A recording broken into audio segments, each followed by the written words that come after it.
السلام علیکم ورحمۃ اللہ وبرکاتہ۔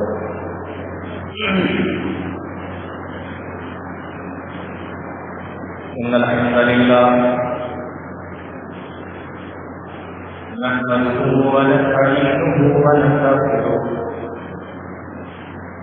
ونعوذ بالله من شرور انفسنا ومن سيئات اعمالنا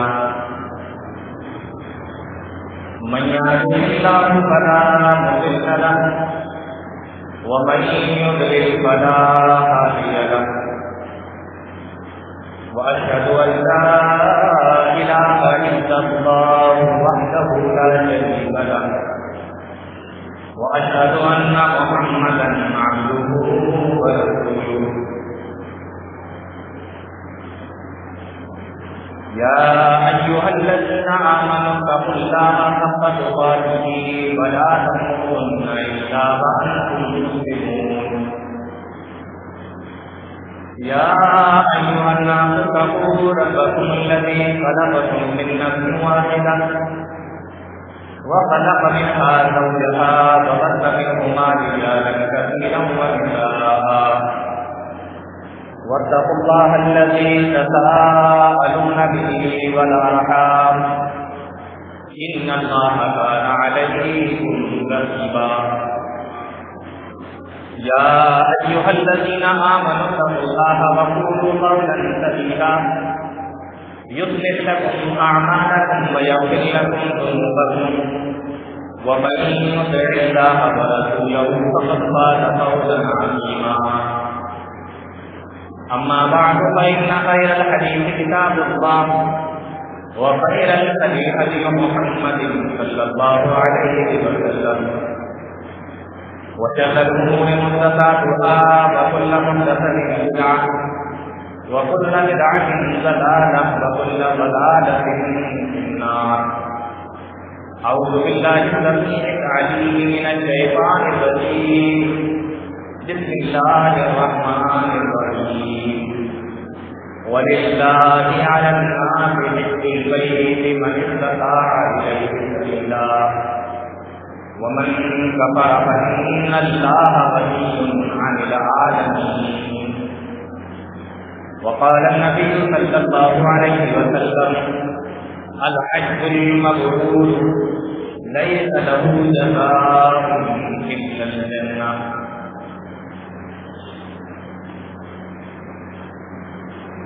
معزز علماء کرام،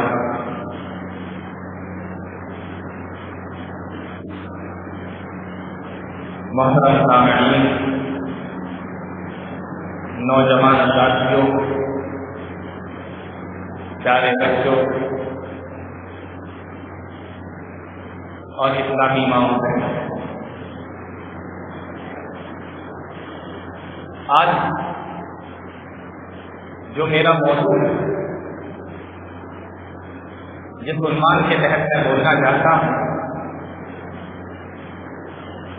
وہ ہے حج کی اہمیت اور اس کی ضرورت۔ اور یہ موضوع جو میں نے چنا ہے اس کی دو وجہ ہے۔ پہلی وجہ تو یہ کہ اسلام کی جو 5 رکن ہیں، ارکان ہیں، جس کو ارکان خمسہ کہا جاتا ہے، نمبر 1 توحید اور نبی کی رسالت، نمبر 2 نماز، نمبر 3 روزہ، نمبر 4 زکات اور نمبر 5 حج۔ تو آپ لوگوں نے دیکھا ہوگا توحید پر بات ہوتی ہے، رسالت پر، سیرت پر بات ہوتی ہے، نماز کے تعلق سے بھی تقریریں ہوتی ہیں، روزے کی فضیلت پر بھی جب رمضان آتا ہے پورے مہینے تقریریں ہوتی ہیں، زکوٰۃ کے تعلق سے، صدقہ و خیرات کے تعلق سے بھی بات کی جاتی ہے۔ لیکن ارکان خمسہ کے اندر حج ایک ایسی چیز ہے جس پر بہت کم بات کی جاتی ہے، اور بات بھی کی جاتی ہے تو 2-4 باتیں بس ایسے ہی چلتے چلتے بتا دی جاتی ہیں۔ تو میں نے سوچا کہ ارکان خمسہ میں سے جو یہ ایک چیز ہے حج، اس کے تعلق سے کچھ بات کریں۔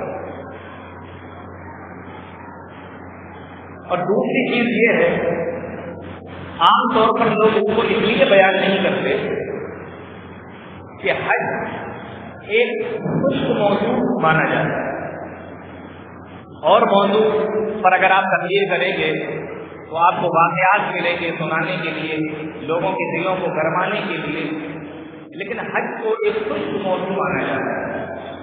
جیسے تعلیم کے موضوع پر آپ تقریر کریں اس کو خشک موضوع مانا جاتا ہے، خرید و فروخت کے مسائل پر اگر آپ تقریر کریں اس کو خشک موضوع مانا جاتا ہے۔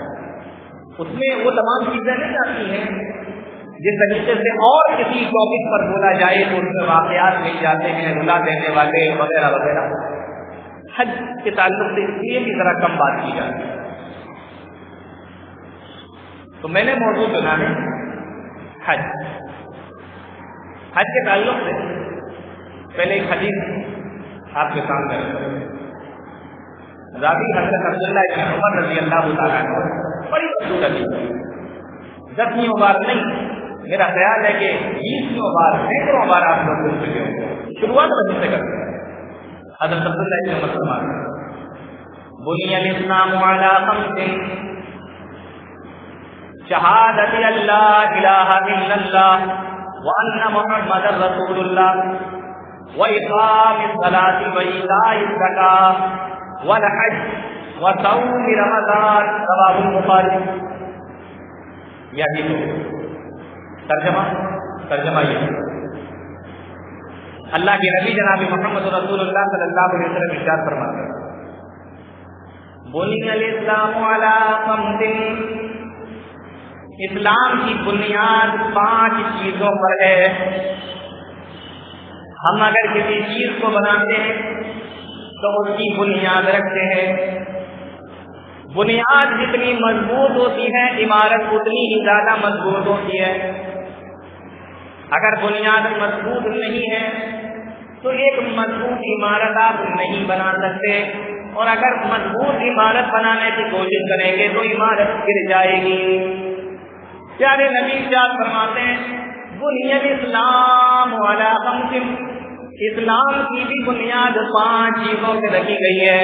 یعنی اللہ کے نبی صلی اللہ علیہ وسلم بتانا یہ چاہ رہے ہیں کہ دیکھو یہ 5 چیزیں اپنی بہت مضبوط رکھنا، یہ 5 چیزیں تمہاری سب سے زیادہ مضبوط ہونا چاہیے۔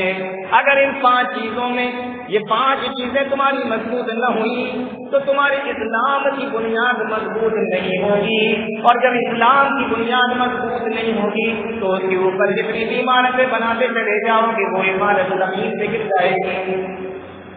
5 چیزیں مضبوط بنی الاسلام علی خمس۔ پہلی چیز شہادت اللہ الہ الا اللہ، اس بات کی گواہی دینا کہ اللہ کے علاوہ کوئی عبادت کے لائق ہے ہی نہیں، وَأَنَّ مُحَمَّدًا رَسُولُ اللَّهِ، اور ساتھ میں یہ بھی گواہی دینا کہ جناب محمد رسول اللہ صلی اللہ علیہ وسلم اللہ کے بندے اور اس کے رسول ہیں۔ تو پہلی بنیاد، پہلی چیز توحید اور رسالت کا اقرار ہے۔ تو پہلی چیز ہوگی۔ دوسری چیز اللہ کے نبی ارشاد فرماتے ہیں وَإِقَامِ الصَّلَاةِ، نماز کو قائم کرنا، نماز پڑھنا، نمازی بن جانا۔ تیسری چیز پیارے نبی نے فرمائی وَإِيتَاءِ الزَّكَاةِ، اور زکات ادا کرنا۔ چوتھی چیز اللہ کے نبی فرماتے ہیں وَالْحَجُّ، اور حج کرنا۔ پانچویں چیز حدیث کے اندر آئی وَتَصُومُ رمضان، اور رمضان کے مہینے کے روزے رکھنا۔ یعنی یہ 5 چیزیں تمہاری سب سے زیادہ مضبوط ہونا چاہیے، یہ 5 چیزیں تمہاری سب سے زیادہ مضبوط ہوں۔ کسی پر اسلام کی بنیاد رکھی گئی ہے، اور اس میں سے ایک حج بھی ہے۔ اس حدیث کے اندر 5 چیزیں بیان کی گئی، اس میں سے ایک حج ہے۔ اچھا ایک چیز اور دیکھیے، حج ایک ایسی عبادت ہے جس میں انسان کا پیسہ بھی خرچ ہوتا ہے اور اس کی طاقت بھی لگتی ہے۔ اس کے علاوہ جتنی بھی عبادتیں ہیں، آپ نماز کو دیکھ لیجیے، اس میں جسم کی طاقت تو لگتی ہے، پیسہ خرچ نہیں ہوتا۔ آپ نماز پڑھنے کے لیے آپ نے عشاء کی نماز پڑھی ہوگی، آپ سے کتنا روپئے لیے گئے نماز پڑھنے کے بتائیے؟ آپ کو ایسا تو نہیں ہے کہ مسجد کے گیٹ میں کوئی کھڑا ملا، آپ نماز پڑھنے جا رہے ہیں، اچھا چلیے 50 روپئے جمع کیجیے، ایسا تو نہیں ہوا آپ کے ساتھ؟ تو نماز جسم لگتا ہے، مال نہیں۔ زکات دیکھنی ہے، اس میں مال لگتا ہے، جسم کی طاقت نہیں۔ ایک آدمی آیا، آپ کے پاس زکات کا پیسہ رکھا ہوا ہے، اس نے کہا مجھے زکات چاہیے، آپ نے پیسہ اٹھایا اور اس کو دے دیا، تو پیسہ تو گیا آپ کا، لیکن طاقت، جسمانی طاقت بالکل نہیں۔ تو زکات ایسی عبادت جس میں مال جاتا ہے، طاقت کی ضرورت نہیں پڑتی۔ رمضان کے مہینے کے روزے، اس میں یہ ایک ایسی عبادت ہے کہ اس میں انسان کی طاقت لگتی ہے، صبح سے شام تک بھوکا پیاسا رہتا ہے، لیکن مال خرچ نہیں ہوتا، مال نہیں لگتا ہے، ٹھیک ہے نا؟ تو نماز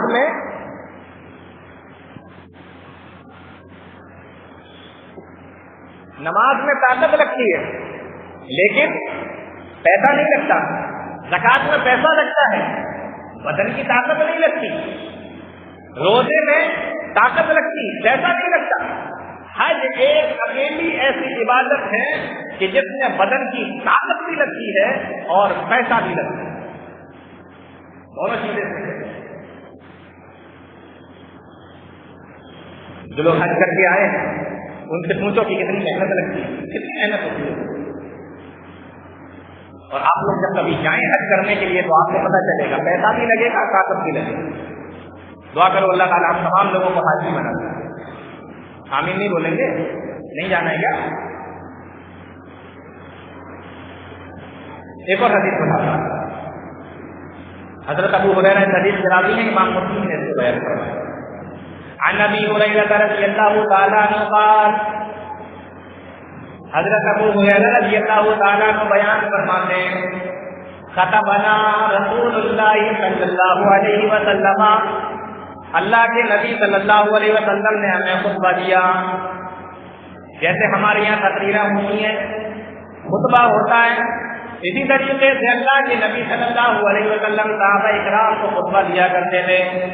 فرمایا خطبنا رسول اللہ صلی اللہ علیہ وسلم، اللہ کے نبی صلی اللہ علیہ وسلم نے ہمیں خطبہ دیا اور آپ نے فرمایا، یا ایھا الناس، اے لوگوں، ان اللہ قد فرض علیکم الحج فحجوا، بے شک اللہ نے تمہارے اوپر حج کو فرض کر دیا ہے، فحجوا، تو تم لوگ حج کرو۔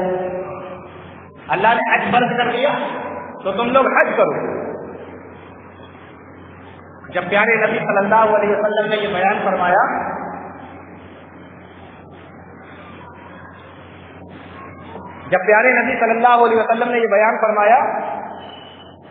ایک صحابی رسول اندر کھڑے ہوئے، فقال رجل، ایک صحابی رسول کہنے لگے، اکل عام یا رسول اللہ، کیا ہر سال حج کرنا فرض ہے؟ اللہ نے جو حج کو فرض قرار دیا ہے، اکل عام یا رسول اللہ، کیا ہر سال حج کرنا فرض ہے؟ صحابی رسول نے پوچھا، اللہ کے نبی صلی اللہ علیہ وسلم کے بارے میں آئے پڑھا تھا، پیارے نبی صلی اللہ علیہ وسلم خاموش رہے، حتیٰ قالا ثلاثا، یہاں تک کہ ان صحابی نے دوبارہ پوچھا، اللہ کے نبی صلی اللہ علیہ وسلم خاموش رہے۔ تیسری مرتبہ صحابی نے پوچھا، اللہ کے نبی صلی اللہ علیہ وسلم خاموش رہے۔ جب 3 مرتبہ صحابی نے پوچھ لیا، پیارے نبی صلی اللہ علیہ وسلم نے ارشاد فرمایا، لو قلت نعم لوجبت، اگر میں، جب تم نے سوال کیا تھا کیا ہر سال اللہ نے میرے اوپر حج فرض کیا ہے، اگر میں کہہ دیتا کہ ہاں ہر سال فرض کیا ہے تو یہ ہر سال تمہارے اوپر فرض ہو جاتا، وَلَمَا اسْتَطَعْتُمْ، اور تم ہر سال حج نہیں کر پاتے۔ ہر سال حج کر سکتا ہے کوئی؟ ایک بار حج کرنے کے لیے کتنی محنت کرنا پڑتی ہے، کیسے کیسے انسان پیسے اکٹھا کرتا ہے، پیسے جوڑتا ہے، تب جا کے وہ کہیں حج کر پاتا ہے۔ پیارے نبی فرماتے ہیں کہ تم نے 3 مرتبہ مجھ سے پوچھا اور میں نے تینوں مرتبہ جواب نہیں دیا۔ اگر میں 3 مرتبہ اگر میں کہہ دیتا لو قلت نعم، ہاں ہر سال تمہیں حج کرنا ہے، تو ہر سال کے لیے حج فرض ہو جاتا، ولا مستطعتم، پھر تم حج نہیں کر پاتے، ہر سال ہو جاتا۔ تو زندگی میں ایک بار اللہ رب العالمین کی یہ رحمت ہے کہ اس نے ایک بار حج فرض کیا ہے۔ اگر کوئی ایک بار چلا جاتا ہے تو اس کی طرف سے حج ادا ہو جائے گا۔ اب ایک سوال پیدا ہوتا ہے، کیا ہر آدمی کے اوپر حج فرض ہے؟ جس کے پاس طاقت ہے وہ بھی جائے، جس کے پاس طاقت نہیں ہے وہ بھی جائے، یا جس کے پاس میں طاقت ہے وہ تو چلا گیا، لیکن جس کے پاس میں طاقت نہیں ہے، وسائل نہیں ہے، وہ نہیں جا پایا، تو کیا وہ گنہگار ہوگا؟ جی نہیں۔ اللہ رب العالمین کا قرآن بیان کرتا ہے وَلِلَّهِ عَلَى النَّاسِ حِجُّ الْبَيْتِ مَنِ اسْتَطَاعَ إِلَيْهِ سَبِيلًا۔ اے لوگوں، اللہ رب العالمین کے لیے اللہ رب العالمین نے تمام لوگوں کے اوپر وَلِلَّهِ عَلَى النَّاسِ حِجُّ الْبَيْتِ، اللہ کے گھر کا یعنی خانہ کعبہ کا حج فرض کر دیا ہے، من استطاع الیہ سبیلا، جو وہاں تک پہنچنے کی طاقت رکھتا ہو، من استطاع الیہ سبیلا، جو وہاں تک پہنچنے کی طاقت رکھتا ہے اس کے اوپر فرض ہے، جو وہاں تک جانے کی طاقت نہیں رکھتا اس کے اوپر اللہ نے حج فرض نہیں کیا ہے۔ من استطاع الیہ سبیلا کا کی تفسیر کرتے ہوئے مفسرین لکھتے ہیں، اس کا مطلب یہ ہے کہ جس کے پاس میں روپیہ پیسہ ہو اور سواری، اگر آپ کے پاس میں پیسہ نہیں ہے تو حج فرض نہیں، اگر آپ کے پاس میں پیسہ ہے تو حج فرض ہو گیا، اگر آپ کے پاس میں سواری نہیں ہے، پہنچنے کے وسائل نہیں ہے تو حج فرض نہیں ہے، لیکن اگر وسائل ہے وہاں تک پہنچ سکتے ہیں تو حج فرض ہو گیا۔ وَلِلَّهِ عَلَى النَّاسِ حِجُّ الْبَيْتِ مَنِ اسْتَطَاعَ إِلَيْهِ سَبِيلًا، جو وہاں تک پہنچنے کی طاقت رکھتا ہے، جو وہاں تک جانے کی طاقت رکھتا ہے، اس کے اوپر ہم نے حج کو فرض کر دیا ہے۔ تو پہلی چیز کہ سواری آپ کے پاس میں ہو، سواری کا انتظام ہو، یعنی آپ جا سکتے ہو، وہاں تک پہنچ سکتے ہو۔ نمبر 2، آپ کے پاس میں روپیہ پیسہ ہونا چاہیے۔ اور ایک تیسری شرط ہے، وہ مردوں کے لیے نہیں ہے، عورتوں کے لیے ہے۔ اللہ کے نبی جناب محمد رسول اللہ صلی اللہ علیہ وسلم نے ارشاد فرمایا لا تسافر المرأة الا مع ذی محرم، اگر عورت جانا چاہتی ہے تو اس کے ساتھ میں کوئی ایسا رشتے دار ہونا چاہیے جس سے نکاح کرنا حرام ہے۔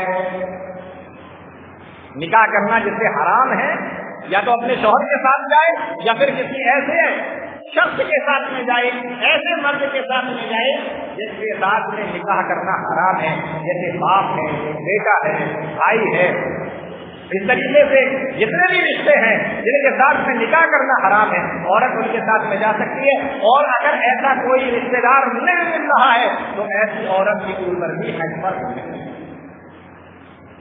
کیا بتایا؟ وَلِلَّهِ عَلَى النَّاسِ حِجُّ الْبَيْتِ مَنِ اسْتَطَاعَ إِلَيْهِ سَبِيلًا، اللہ نے لوگوں کے اوپر حج فرض کیا، اس گھر کا خانہ کعبہ کا، من استطاع الیہ سبیلا، جو وہاں تک پہنچنے کی طاقت رکھتا ہے۔ اب یہاں ایک بات بتاتا ہوں میں، بہت سے طلبا بیٹھے ذرا غور سے سنیں، ہم سب کا ایمان ہے اور پکا یقین ہے کہ قرآن کریم اللہ کی کتاب ہے، سب کا ایمان اور یقین ہے۔ اس جیسی کوئی کتاب نہ لکھ سکتا ہے نہ بنا سکتا ہے، اور اس جیسی کتاب نہ توریت ہے نہ زبور ہے نہ انجیل، اللہ نے نازل ہی نہیں کی۔ آپ قرآن کریم کو دیکھیں، ہر اعتبار سے آپ کو لگے گا کہ واقعی یہ اللہ کی کتاب ہے۔ اس آیت کی سیٹنگ دیکھیے آپ، وَلِلَّهِ، پہلے اللہ کا نام، کیونکہ حج فرض کرنے والا اللہ، اس کے بعد فرمایا علی الناس، لوگوں پر، لوگوں کا نام آیا، یعنی اللہ نے فرض کیا ہے کس کے اوپر؟ لوگوں کے اوپر یہ حج فرض کیا ہے۔ تو دوسرے نمبر پہ لوگوں کا نام کیا فرض کیا؟ حج، تو حج البیت، تیسرے نمبر پہ حج کا لفظ آیا۔ کہاں کا حج فرض کیا ہے؟ خانہ کعبہ کا۔ چوتھے نمبر پہ بیت کا لفظ آیا. اللہ رب العالمین کے قرآن کے الفاظوں کی سیٹنگ دیکھیے. جس طریقے سے حج فرض ہوا اسی طریقے سے اللہ رب العالمین نے اس آیت کے اندر قرآن کریم کے الفاظوں کی سیٹنگ بھی کر دی ہے. پہلے اللہ کا نام جس سے حج فرض کیا, دوسرے نمبر سے لوگوں کا نام جس پر حج فرض ہوا, تیسرے نمبر پہ حج کا لفظ جو چیز فرض ہوئی کہاں کی فرض ہوئی, وہ چوتھے نمبر پہ کہ خانہ کعبہ چلے جاؤ وہاں پر تمہارا حج ہو جائے گا. اور ایک بات اور ذرا دھیان دیجیے, آگے اللہ رب العالمین قرآن کریم کی آیت کے اندر ارشاد فرما رہا ہے, غور کرنا ذرا. اللہ فرماتا ہے وَلِلَّهِ عَلَى النَّاسِ حِجُّ الْبَيْتِ مَنِ اسْتَطَاعَ إِلَيْهِ سَبِيلًا. ہم نے حج کو فرض کر دیا ہے لوگوں کے اوپر جو وہاں تک جانے کی طاقت رکھتا ہو.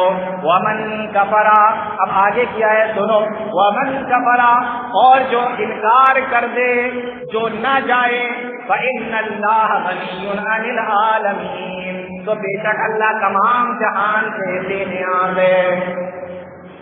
یہ ترجمہ ہے. ومن کفر, جو انکار کر دے, نہ جائے, سرکشی کرے, منع کر دے, کفر کرے, فإن اللہ غنی عن العالمین, تو بے شک اللہ تمام جہانوں سے بے نیاز ہے. اب طلبہ ذرا غور کریں, ہونا یہ چاہیے تھا کہ جو انکار کر دے اللہ اس سے بے نیاز ہے, یہ ہونا چاہیے تھا. لیکن اللہ نے یہ نہیں کہا جو انکار کر دے میں اس سے بے نیاز ہوں. اللہ نے کہا جو انکار کر دے تو میں تمام جہانوں سے بے نیاز ہوں, میں تمام لوگوں سے بے نیاز ہوں. یہ کہا اللہ نے. کیا مطلب؟ مطلب یہ ہے کہ اے منع کرنے والے, تیری اوقات کیا ہے, تیری اوقات کیا ہے, مجھے تیرے حج کی ضرورت نہیں ہے. تیری اوقات کیا ہے, ساری کائنات کی بھی مجھے کوئی ضرورت نہیں ہے, ان ساری کائنات کے لوگوں کی عبادت کی بھی مجھے کوئی ضرورت نہیں ہے. ومن کفر فإن اللہ غنی عن العالمین, میں تو وہ اللہ ہوں جو تمام جہانوں سے بے نیاز ہوں. اگر تم سارے لوگ مل کر عبادت کرو گے تو میری ذات کے اندر, میری قدرت کے اندر کوئی بڑھاوا نہیں آئے گا, اور تم سارے کے سارے لوگ مل کر بھی انکار کر دو گے تب بھی میرے اوپر کوئی فرق پڑنے والا نہیں ہے. تیری کیا اوقات ہے, مجھے تمام لوگوں کی ضرورت نہیں. ومن کفر فإن اللہ غنی عن العالمین. تو حج بہت بڑی عبادت اور بہت ہی بہترین عبادت. اللہ کے نبی صلی اللہ علیہ وسلم ارشاد فرماتے ہیں من اراد الحج فلیتعجل, اے لوگوں تم میں سے جو حج کرنے کی طاقت رکھتا ہو, ارادہ رکھتا ہو, فلیتعجل, تو اس کو چاہیے کہ وہ حج کر لے. من اراد الحج فلیتعجل, تم لوگوں میں سے جو حج کرنے کی طاقت رکھتا ہو, ارادہ رکھتا ہو, تو اس کو حج کر لینا چاہیے. حج کرنے میں دیر نہیں کرنا چاہیے. ہمارے یہاں لیٹ کرتے ہیں. ارادہ ہے حج کرنے کا ابھی سے, بچپن سے, جوانی سے, اور پیسہ ہے, مال ہے, دولت ہے, جا سکتے ہیں, لیکن بڑھاپے کا انتظار کر رہے ہیں. اور اکثر لوگ بڑھاپے میں حج کرنے کے لیے جاتے ہیں. اللہ کے نبی صلی اللہ علیہ وسلم نے ارشاد فرمایا من اراد الحج فلیتعجل, جو حج کرنے کا ارادہ رکھتا ہو فلیتعجل, تو اس کو جلدی حج کر لینا چاہیے. فإنه قد يمرض المريض, کہیں ایسا نہ ہو کہ اس کو کوئی ایسی بیماری گھیر لے, کوئی ایسی بیماری اس کو لاحق ہو جائے جس کی وجہ سے پھر وہ حج کرنے کے لائق نہ بچے, جس کی وجہ سے وہ حج نہ کر سکے, جس کی وجہ سے وہ خانہ کعبہ نہ جا سکے, مکہ اور مدینہ نہ جا سکے. فإنه قد يمرض المريض, کہیں کوئی ایسی بیماری نہ آ جائے جس کی وجہ سے وہ حج کرنے نہ جا سکے. اس لیے پیارے نبی ارشاد فرماتے ہیں من اراد الحج فلیتعجل, جو حج کرنے کی طاقت رکھتا ہو, ارادہ رکھتا ہو, تو اس کو جلدی سے حج کر لینا چاہیے. قد یمرض المریض, کہیں وہ ایسا بیمار نہ ہو جائے کہ پھر وہ حج کرنے کی طاقت اس کے اندر نہ ہو. اللہ کے نبی صلی اللہ علیہ وسلم نے ارشاد فرمایا وَتَضِلُّ الضَّالَّةُ, اور کہیں ایسا نہ ہو کہ اس کی سواری مر جائے. پہلے زمانے میں کیا کرتے تھے, اونٹ سے جاتے تھے نا. کہیں ایسا نہ ہو کہ اس کی سواری مر جائے، یا ایسا نہ ہو کہیں اس کی سواری گم ہو جائے، کھو جائے، رسی چھڑا کر بھاگ جائے، یا کہیں ایسا نہ ہو کہ اس کے پاس میں جو پیسہ ہے، جو مال ہے، جو دولت ہے، جس سے وہ حج کرنے کے لیے جانا چاہتا ہے، چوری ہو جائے، گر جائے، یا کسی دوسرے کام میں لگ جائے۔ وَتَذِلُّ الضَّالَّةَ، ایسا نہ ہو کہ جس سے وہ حج کرنے جا رہا ہے وہ چیز اس کی چلی جائے، وہ چیز اس کی گم ہو جائے اور پھر وہ حج کرنے نہ جا سکے۔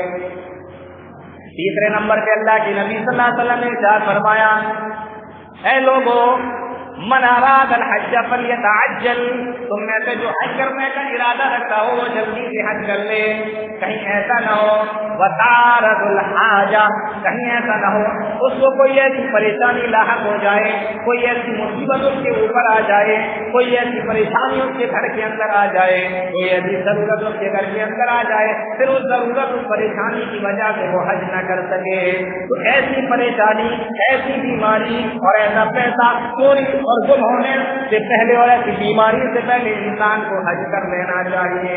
معلوم یہ ہوا کہ حج کرنے میں دیری نہیں کرنا چاہیے۔ کتنی پیاری پیاری حدیث ہے اللہ کے نبی صلی اللہ علیہ وسلم کی حج کے تعلق سے۔ تو یہ ارکان اسلام میں سے ایک اہم رکن ہے، ارکان خمسہ میں سے ایک اہم رکن ہے یہ۔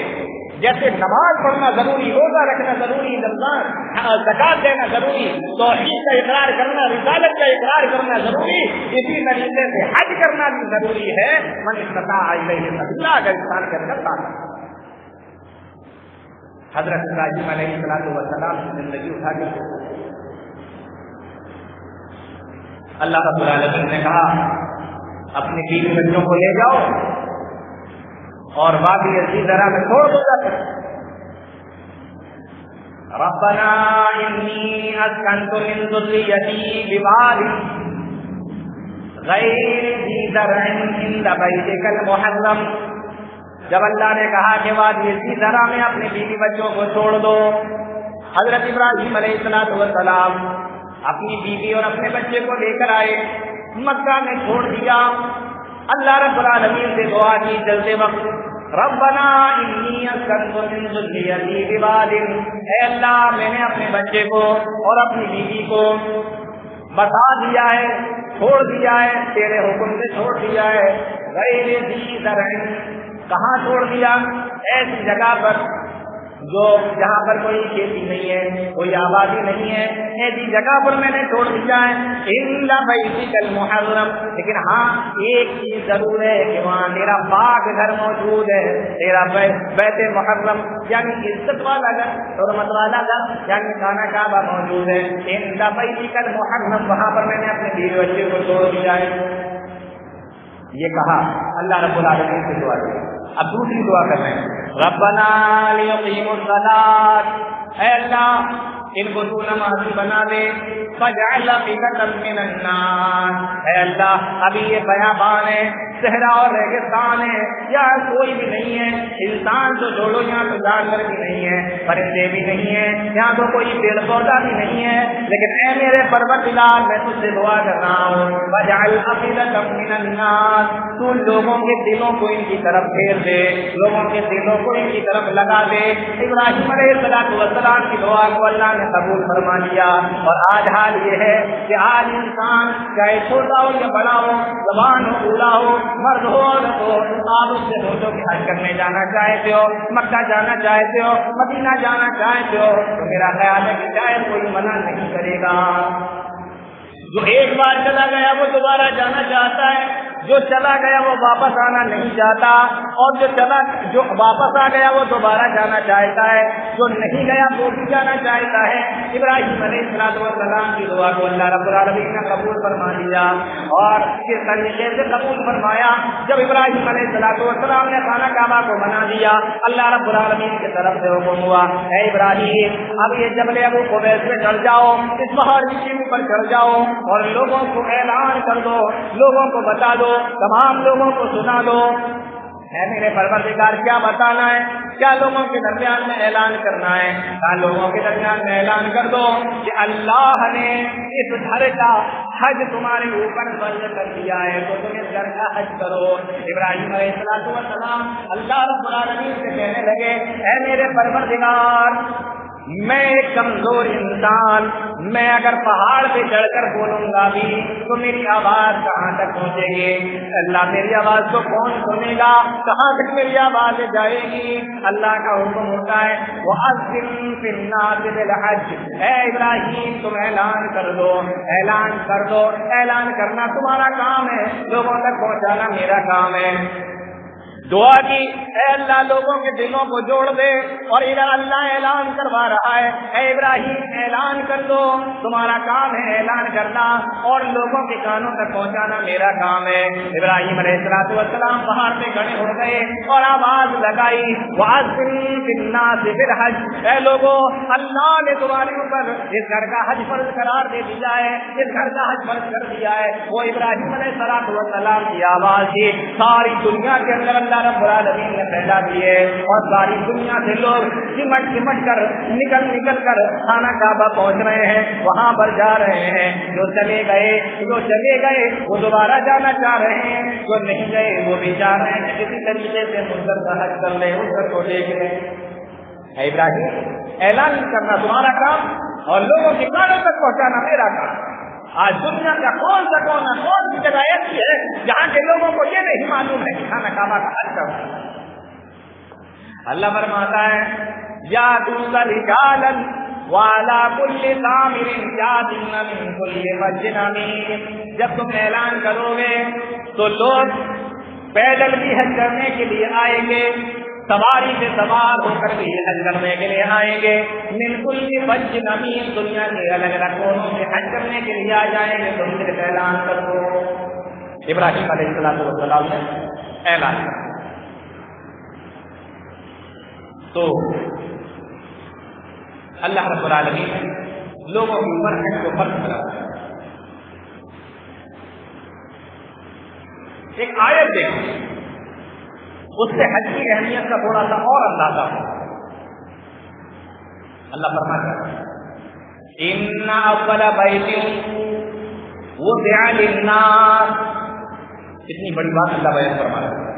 ان اول بیت وضع للناس، اللہ کی عبادت کے لیے اس زمین پر سب سے پہلا گھر اگر کوئی بنایا گیا، ان اول بیت وضع للناس، اللہ کی عبادت کے لیے اس زمین پر اگر سب سے پہلا کوئی گھر بنایا گیا تو وہ کعبہ بنایا گیا۔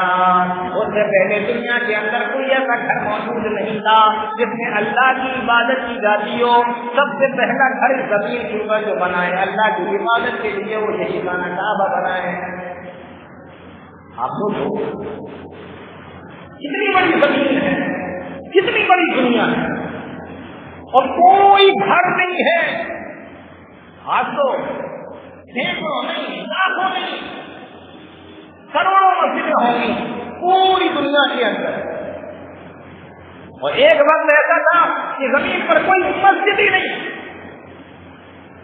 ابراہیم علیہ السلام اور اسماعیل علیہ السلام نے خانہ کعبہ کو تعمیر کیا۔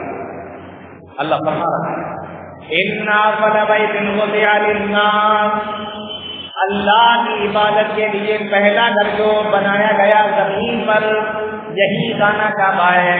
بخاری کی روایت ہے، اللہ کے نبی جناب محمد رسول اللہ صلی اللہ علیہ وسلم ارشاد فرماتے ہیں، حضرت ابو ذر رضی اللہ تعالیٰ ان حدیث کے راوی ہیں، کہنے لگے میں نے اللہ کے نبی صلی اللہ علیہ وسلم سے سوال کیا، یا رسول اللہ ای مسجد وضع فی الارض اول، اللہ کے نبی ذرا یہ بتائیے کہ اس زمین پر سب سے پہلا گھر اللہ کی عبادت کے لیے کون سا بنایا گیا؟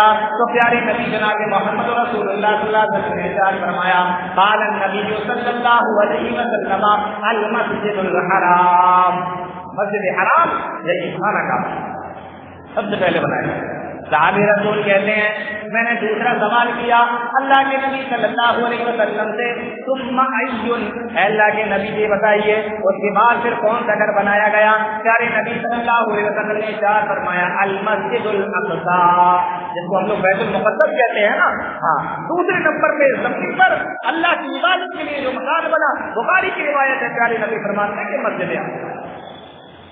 تو پہلا گھر جو اللہ کی عبادت کے لیے زمین پر بنا، اِنَّا وَلَبَيْتٌ وَضِعَ لِلنَّاسِ، اور سنیے اللہ فرما رہا ہے لَلَّذِي بِبَكَّةَ، وہ گھر ہے کہاں پر؟ فرمایا بِبَكَّةَ، وہ گھر مکہ میں ہے، وہ گھر مکہ میں ہے۔ غور کرنے کی بات ہے، یہاں پہ اللہ نے مکہ نہیں کہا بلکہ مکہ کہا ہے۔ آپ قرآن پڑھیں گے تو آپ دیکھیں گے اس میں خانہ کعبہ کہاں ہے؟ مکہ میں، لیکن مکہ نہیں ہے، مکہ کا لفظ ہے، میم نہیں، بے اللہ نے استعمال کیا، للذی ببکہ، مکہ کے اندر ہے۔ مفسرین لکھتے ہیں کہ مکہ کی جگہ اللہ نے بکہ استعمال کیا۔ بکہ کہتے ہیں عربی زبان میں گردن کو توڑ دینے والا، گردن کو توڑ دینے والا، اس کو بکہ کہتے ہیں عربی زبان میں۔ اور یہ لفظ اللہ نے اس لیے استعمال کیا کہ بڑے سے بڑا بادشاہ، بڑے سے بڑا وزیر، امیر، رئیس، چودھری، کوئی بھی ہو، وہاں بھی آ کے سب کی گردنیں جھک جاتی ہیں، وہاں پر آ کر سب کی گردنیں جھکتی ہیں۔ اللہ نے فرمایا للذی ببکہ، مکہ کے اندر ہے وہ گھر۔ اور اللہ نے مکہ کا لفظ اس لیے بھی استعمال کیا کیونکہ توریت کے اندر مکہ کا لفظ بکہ آیا، توریت میں مکہ کو بکہ کہا گیا، اور توریت میں یہ لکھا ہوا تھا کہ پہلا گھر جو اللہ کی عبادت کے لیے بنا وہ مکہ میں ہے۔ اب اگر اللہ یہاں مکہ استعمال کر دیتا تو یہودی اعتراض کرتے کہ میری کتاب میں تو مکہ ہے، تمہاری کتاب میں تو مکہ ہے، اس کا مطلب یہ ہے کہ تمہارے شہر میں جو خانہ کعبہ ہے یہ وہ نہیں ہے جو میری کتاب کے اندر لکھا ہوا۔ ان کا یہ اعتراض ختم کرنے کے لیے اللہ رب العالمین نے وہی لفظ یہاں بھی استعمال فرما دیا جو ان کی کتاب کے اندر تھا کہ پہلا گھر اللہ کی عبادت کے لیے جو بنا ہے وہ مکہ کے اندر، گردنوں کو توڑنے والا، سب کی گردنیں وہاں پہ آ کر جھک جاتی ہے، اور یہ لفظ وہاں پر بھی استعمال کیا گیا، یعنی توریت کے اندر۔ اللہ فرما رہا ہے ان اول بیت وضع للناس للذی ببکہ، پہلا گھر اللہ کی عبادت کے لیے جو زمین پر بنا وہ مکہ کے اندر یعنی مکہ کے اندر بنا۔ آگے اللہ نے فرمایا وہ جگہ ایسی ہے، وہ گھر ایسا ہے مبارکن جو بابرکت ہے، بہت برکتوں والا ہے۔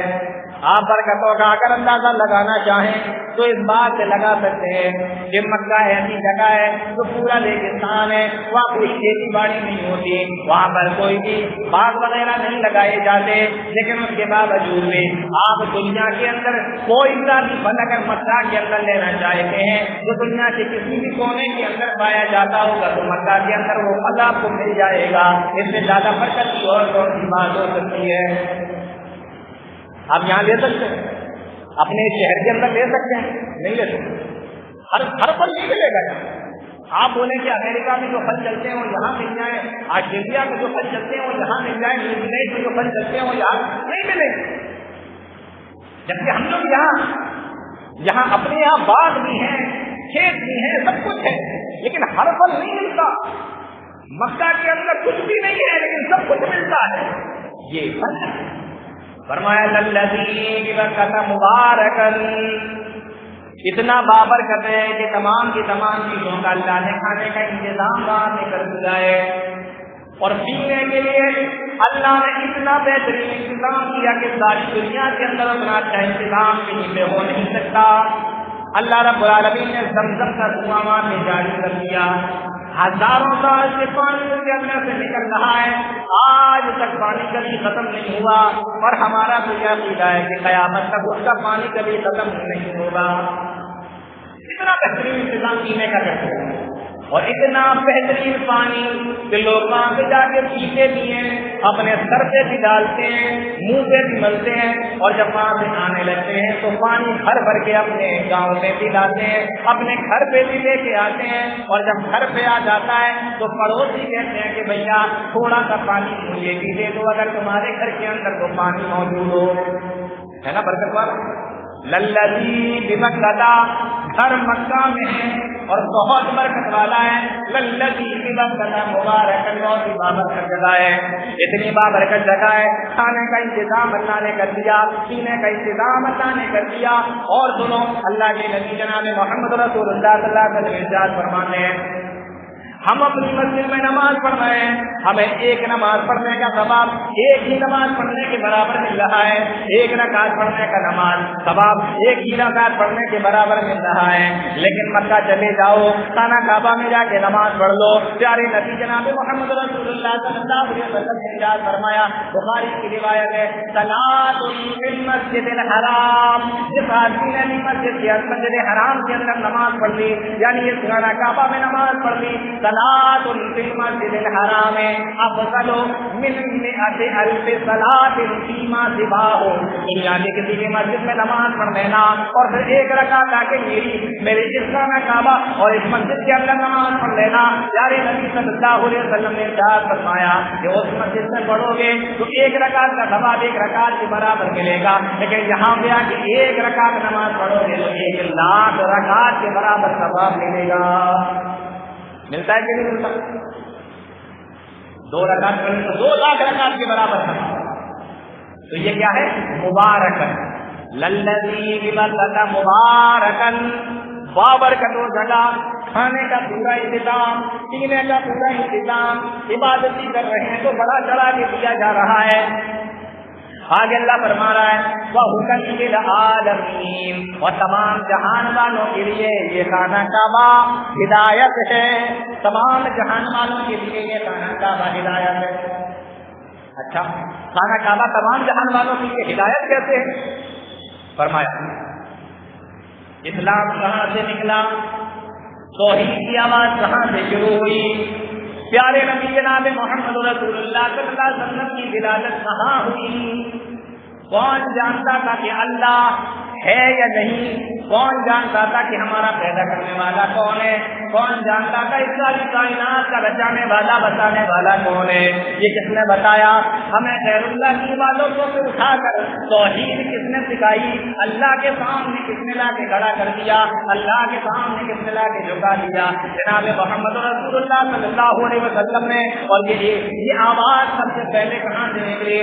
یہ وہیں سے نکلی جو مکہ ہے، جو خانہ کعبہ ہے، یہ آواز سب سے پہلے وہاں سے اٹھائی گئی، اور آج ساری دنیا کے اندر اللہ کی توحید پہنچ چکی ہے۔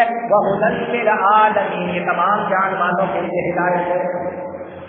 اللہ کی توحید مان لو، رسالت کا اقرار کر لو، ہدایت پر دو۔ وَهُدًى لِّلْعَالَمِينَ، تو یہ ہدایت کی جگہ ہے، اتنی پیاری جگہ۔ پیارے نبی صلی اللہ علیہ وسلم نے حدیث کے اندر بیان فرمائی اور اللہ اپنے قرآن کے اندر بیان فرما رہا ہے۔ آگے آیت میں اللہ فرما رہا ہے فیہ آیات بینات، یہ ایسی جگہ ہے جہاں پہ اللہ کی واضح نشانیاں موجود ہیں۔ فیہ آیات بینات، واضح نشانیاں اس کے اندر موجود ہیں۔ کیسی واضح نشانیاں ہیں، کیسی کھلی نشانیاں ہیں؟ فرمایا مقام ابراہیم، یہ ایسی جگہ ہے جہاں پر مقام ابراہیم بھی ہے۔ سمجھ میں آ رہا ہے نا آپ لوگوں کو؟ دقت تو نہیں ہو رہی سمجھ رہے؟ اچھا، میری اردو سمجھ میں آ رہی ہے آپ لوگوں کے؟ واضح نشانیاں موجود ہیں، کیا ہے؟ مقام ابراہیم۔ اب یہ مقام ابراہیم کیا چیز ہے؟ حدیثوں کے اندر آتا ہے جب حضرت ابراہیم علیہ السلام خانہ کعبہ کو بنا رہے تھے تو ایک پتھر کے اوپر کھڑے ہو کر پتھر رکھتے جا رہے تھے۔ جب دیوار اونچی ہو گئی تو ایک پتھر کے اوپر کھڑے ہوئے اور اس پتھر سے کھڑے ہو کر پھر آپ نے دیوار کو بنایا خانہ کعبہ۔ وہ پتھر جس پر ابراہیم علیہ السلام کھڑے ہوئے تھے، اس پتھر پر ابراہیم علیہ السلام کے پیروں کے نشان بن گئے۔ تعجب کی بات ہے، آپ پتھر پر کھڑے ہو جائیں، پتھر پر پیروں کے نشان نہیں بنتے۔ پتھر اتنا سخت ہوتا ہے کہ اس پر پیروں کے نشان نہیں بنتے۔ ہاں اگر مٹی ہوگی تو مان سکتا ہوں کہ پیروں کے نشان بن گئے ہوں گے، لیکن پتھر پر اللہ نے ابراہیم علیہ السلام کے پیروں کے نشان بنا دیے۔ اسی کو کہتے ہیں مقام ابراہیم، اور وہ خانہ کعبہ کے پاس میں رکھا ہوا ہے۔ اللہ کے نبی جناب محمد رسول اللہ صلی اللہ علیہ وسلم کے زمانے میں بھی تھا اور آج بھی موجود ہے۔ یہ آیات بینات مقام ابراہیم، میری نشانیاں دیکھنا ہے تو دیکھو، پتھر پر بھی نشان موجود ہے۔ یہ مسجد کا فرش ہے، پتھر کا ہے، آپ رات دن اس پر چلتے ہیں، کتنے نشان یہاں بنے ہوئے ہیں کوئی مجھے بتائے؟ وہاں سے نشانی موجود ہے، اور ایک نشانی وہاں حجر اسود بھی ہے۔ یہ آیات بینات مقام ابراہیم، واضح نشانیاں ہیں مقام ابراہیم میں، اور حجر اسود بھی وہیں پر موجود ہے۔ یہ حجر اسود کیا ہے؟ حجر کے معنی ہوتا ہے پتھر، اور اسود کے معنی ہوتا ہے کالا، یعنی کالا پتھر بھی وہاں پر موجود ہے۔ یہ خانہ کعبہ کے کونے میں لگا ہوا ہے۔ حاجی لوگ جب حج کرتے ہیں تو وہیں سے اپنے چکر اور طواف کو شروع کرتے ہیں۔ یہ مقام یہ حجر اسود کیا ہے؟ اللہ کے نبی جناب محمد رسول اللہ صلی اللہ علیہ وسلم ارشاد فرماتے ہیں، ترمذی کی روایت ہے، نزل الحجر الاسود من الجنہ، یہ حجر اسود جنت کا پتھر ہے۔ یہاں کریں گے نزل الحجر الاسود من الجنہ، یہ حجر اسود جنت کا پتھر ہے۔ اور آج اللہ کے نبی صلی اللہ علیہ وسلم نے ارشاد فرمایا، وَهُوَ أَشَدُّ بِيَاضًا مِنَ اللَّبَنِ، جب یہ جنت سے گزرا تھا تو دودھ سے بھی زیادہ سفید تھا۔ جب یہ جنت سے آیا تھا تو دودھ سے بھی زیادہ سفید تھا۔ وَتَبَّتْ بتایا انسانوں کے گناہوں نے اس پتھر کو بھی کالا کر دیا ہے، اس لیے آج اس کو حجر اسود کے نام سے جانا جاتا ہے۔ تو وہ پتھر جنتی پتھر بھی موجود ہے، جس پتھر پر ابراہیم علیہ السلام کے پیروں کے نشان موجود ہے وہ بھی موجود ہے۔ تو فیہ آیات بینات مقام ابراہیم، یہی وہ حجر اسود ہے جس کی طرف منہ کر کے حضرت عمر بن خطاب رضی اللہ تعالیٰ عنہ نے کہا تھا کہ تو ایک پتھر ہے، لولا انی رأیت رسول اللہ صلی اللہ علیہ وسلم قبلک ما قبلتک، اگر میں نے نبی کو تجھے بوسہ لیتے ہوئے نہ دیکھا ہوتا میں تیرا بوسہ کبھی نہ لیتا، لیکن میں نے نبی کو دیکھا اس لیے تجھے محروم رکھا۔ تو حجر اسود وہی، تو خانہ کعبہ بہترین جگہ، اتنی فضیلت اللہ رب العالمین ان دو آیتوں کے اندر بیان کر رہا ہے۔ یہ آیات بینات مقام ابراہیم، آگے اللہ فرما رہا ہے وَمَن دَخَلَهُ كَانَ آمِنًا، اور یہ ایسی جگہ ہے کہ جس کے اندر داخل اگر کوئی ہو جائے تو وہ امن میں آ جاتا ہے۔ اگر آپ خانہ کعبہ کے اندر، اور جو اس کی حد ہے مسجد حرام کی جو حد ہے، اگر اس جگہ پر کسی انسان کو اپنے باپ کا قاتل ہی مل جائے تو وہاں پر وہ اس کو مار نہیں سکتا۔ اتنی امن کی جگہ، باہر جا کر کرنا جو بھی کرنا ہو، یہاں کچھ نہیں کر سکتے، نہ قتل نہ لڑائی نہ کچھ گتا، کچھ نہیں، یہاں نہیں کر سکتے، بال نہیں توڑ سکتے، پتا نہیں توڑ سکتے، کانٹا نہیں توڑ سکتے، اتنی امن کی جگہ، جانور بیٹھا ہے بھگا نہیں سکتے، اتنی امن کی جگہ۔ ان اول بیت وضع للناس الذی ببکۃ مبارکا وهدى للعالمین فیہ آیات بینات مقام ابراہیم ومن دخلہ کان آمنا۔ قرآن کریم کا 14 پارہ اٹھا کر دیکھو تو یہ ساری چیزیں آپ کو خانہ کعبہ کے تعلق سے، حج کے تعلق سے آپ کو انشاءاللہ آپ کو پہلے صفحے پر چوتھے پر۔ اچھا اب مان لو کہ کوئی آدمی حج کرنے کے لیے جاتا ہے، اتنی فضیلتیں اور تمام چیزوں کو سننے کے بعد حج کرنے کے لیے جاتا ہے، اس نے دیکھا کہ یہ تو بڑی اہم عبادت ہے اور اگر اللہ نے مجھے طاقت دی ہے تو مجھے جانا چاہیے، میں اتنی اللہ کی رحمتوں برکتوں اور اس کی نعمتوں سے محروم ہوں، اب کوئی آدمی وہاں جانا چاہ رہا ہے، جا رہا ہے، ابو لہب کرنے گیا کیا ہوگا؟ آئیے حدیث پڑھتے ہیں. اللہ کے نبی جناب محمد رسول اللہ صلی اللہ علیہ وسلم کیا فرماتے ہیں؟ صحابی رسول بیان کرنے والے جانتے ہو کون ہے؟ حضرت عمرو ابن عاص رضی اللہ تعالیٰ. کون؟ حضرت نیت ہاں حضرت عمرو ابن عاص رضی اللہ تعالیٰ. میں نے دیکھیے پہلے بتایا حج جو ہے نا یہ مشق موضوع ہے، اس میں واقعات آگے نہیں ملیں گے آپ. تو حضرت عمرو ابن عاص رضی اللہ تعالیٰ، اور جانتے ہو یہ اتنے جلیل القدر صحابی ہیں.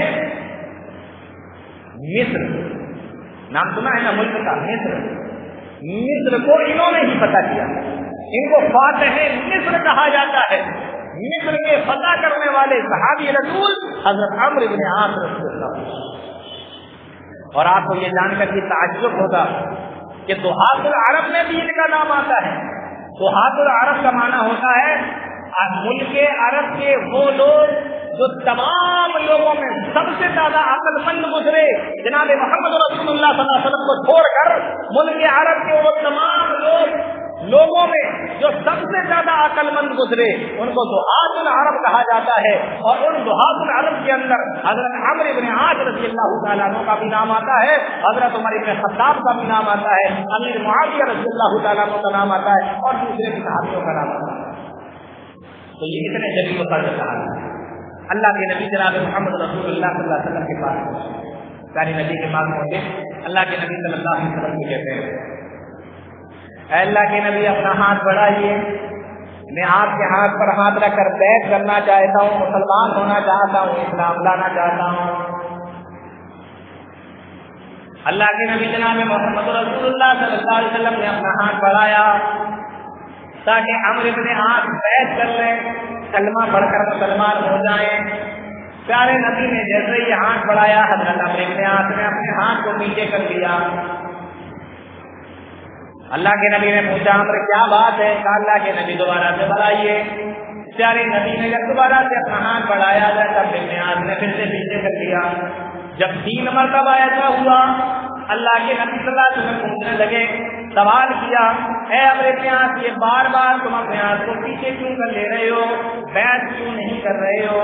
کہنے لگے اے اللہ کے نبی میں اس لیے اپنے ہاتھ کو پیچھے کر لے رہا ہوں کیونکہ میں نے بہت بڑے بڑے گناہ کیے ہیں، میں نے بہت بڑے بڑے گناہ کیے ہیں، اس لیے میں اپنے ہاتھ کو پیچھے کر لے رہا ہوں کہ میں اسلام تو لے آؤں لیکن پتہ نہیں ہوں میرے گناہ معاف بھی ہوں گے کہ نہیں ہوں گے، پتہ نہیں اللہ تعالیٰ مجھے معاف کرے گا بھی یا نہیں کرے گا، اتنے بڑے بڑے گناہ میرے معاف ہوں گے بھی یا نہیں ہوں گے، اس لیے میں اپنے ہاتھ کو پیچھے کر لے رہا ہوں. اس موقع پر اللہ کے نبی جناب محمد رسول اللہ صلی اللہ علیہ وسلم نے ایک بات بیان فرمائی تھی.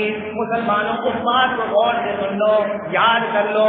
پیارے نبی صلی اللہ علیہ وسلم نے ارشاد فرمایا تھا اے عمرو ابن عاص تم اسلام قبول کر لو. کیوں؟ اس لیے ان الاسلام یہدم ما کان قبلہ، بے شک اسلام لانے سے اللہ پچھلے تمام گناہوں کو معاف کر دیتا ہے. وان الہجرۃ تہدم ما کان قبلھا، اور ہجرت کرنے کی وجہ سے بھی اللہ پچھلے تمام گناہوں کو معاف کر دیتا ہے. وان الحج یہدم ما کان قبلہ، اور حج کرنے کی وجہ سے بھی اللہ پچھلے تمام گناہوں کو معاف کر دیتا ہے. 3 چیزیں بیان کروائی. کیا کیا؟ اسلام لانے کی وجہ سے پچھلے تمام گناہ معاف ہو جائیں گے. اے عمرو ابن عاص اسلام قبول کر لو. ہجرت کرنے کی وجہ سے بھی پچھلے تمام گناہ معاف ہو جاتے ہیں. اور حج کرنے کی وجہ سے ان الحج یہدم ما کان قبلہ، حج کرنے کی وجہ سے بھی اللہ پچھلے تمام گناہوں کو معاف کر دیتا ہے. حدم کا لفظ استعمال کیا. حدم جانتے ہو عربی میں کس کو کہتے ہیں؟ حدم کہتے ہیں گرانے کو. گرانے کو کہتے ہیں کسی چیز کو گرا دیا جائے اس کو کہتے ہیں حدم کرنا.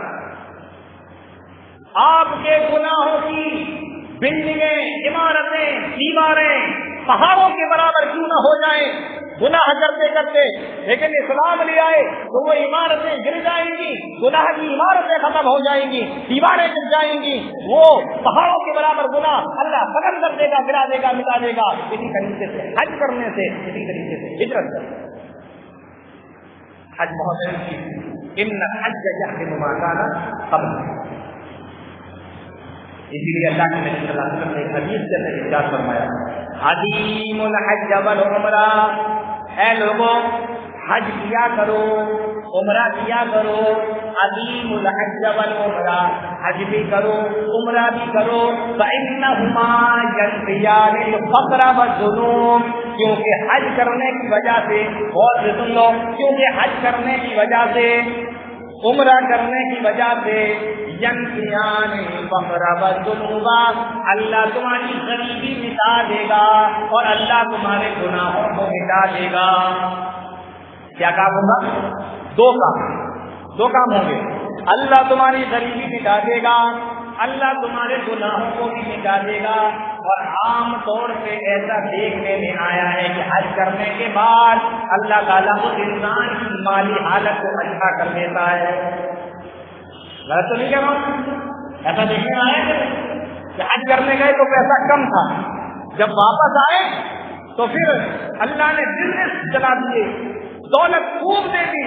پتہ چلا کہ پہلے اکیلے جب گئے تھے تو اس کے لالے پڑ رہے تھے کہ کیسے جائیں، اور 4 سال گزرے 5 سال گزرے کہ بیٹا بھی حج کرایا، بہو بھی حج کرائی، اور بھی لوگ، پتہ چلا ایک گھر کے اندر 4 حاجی ہو گئے.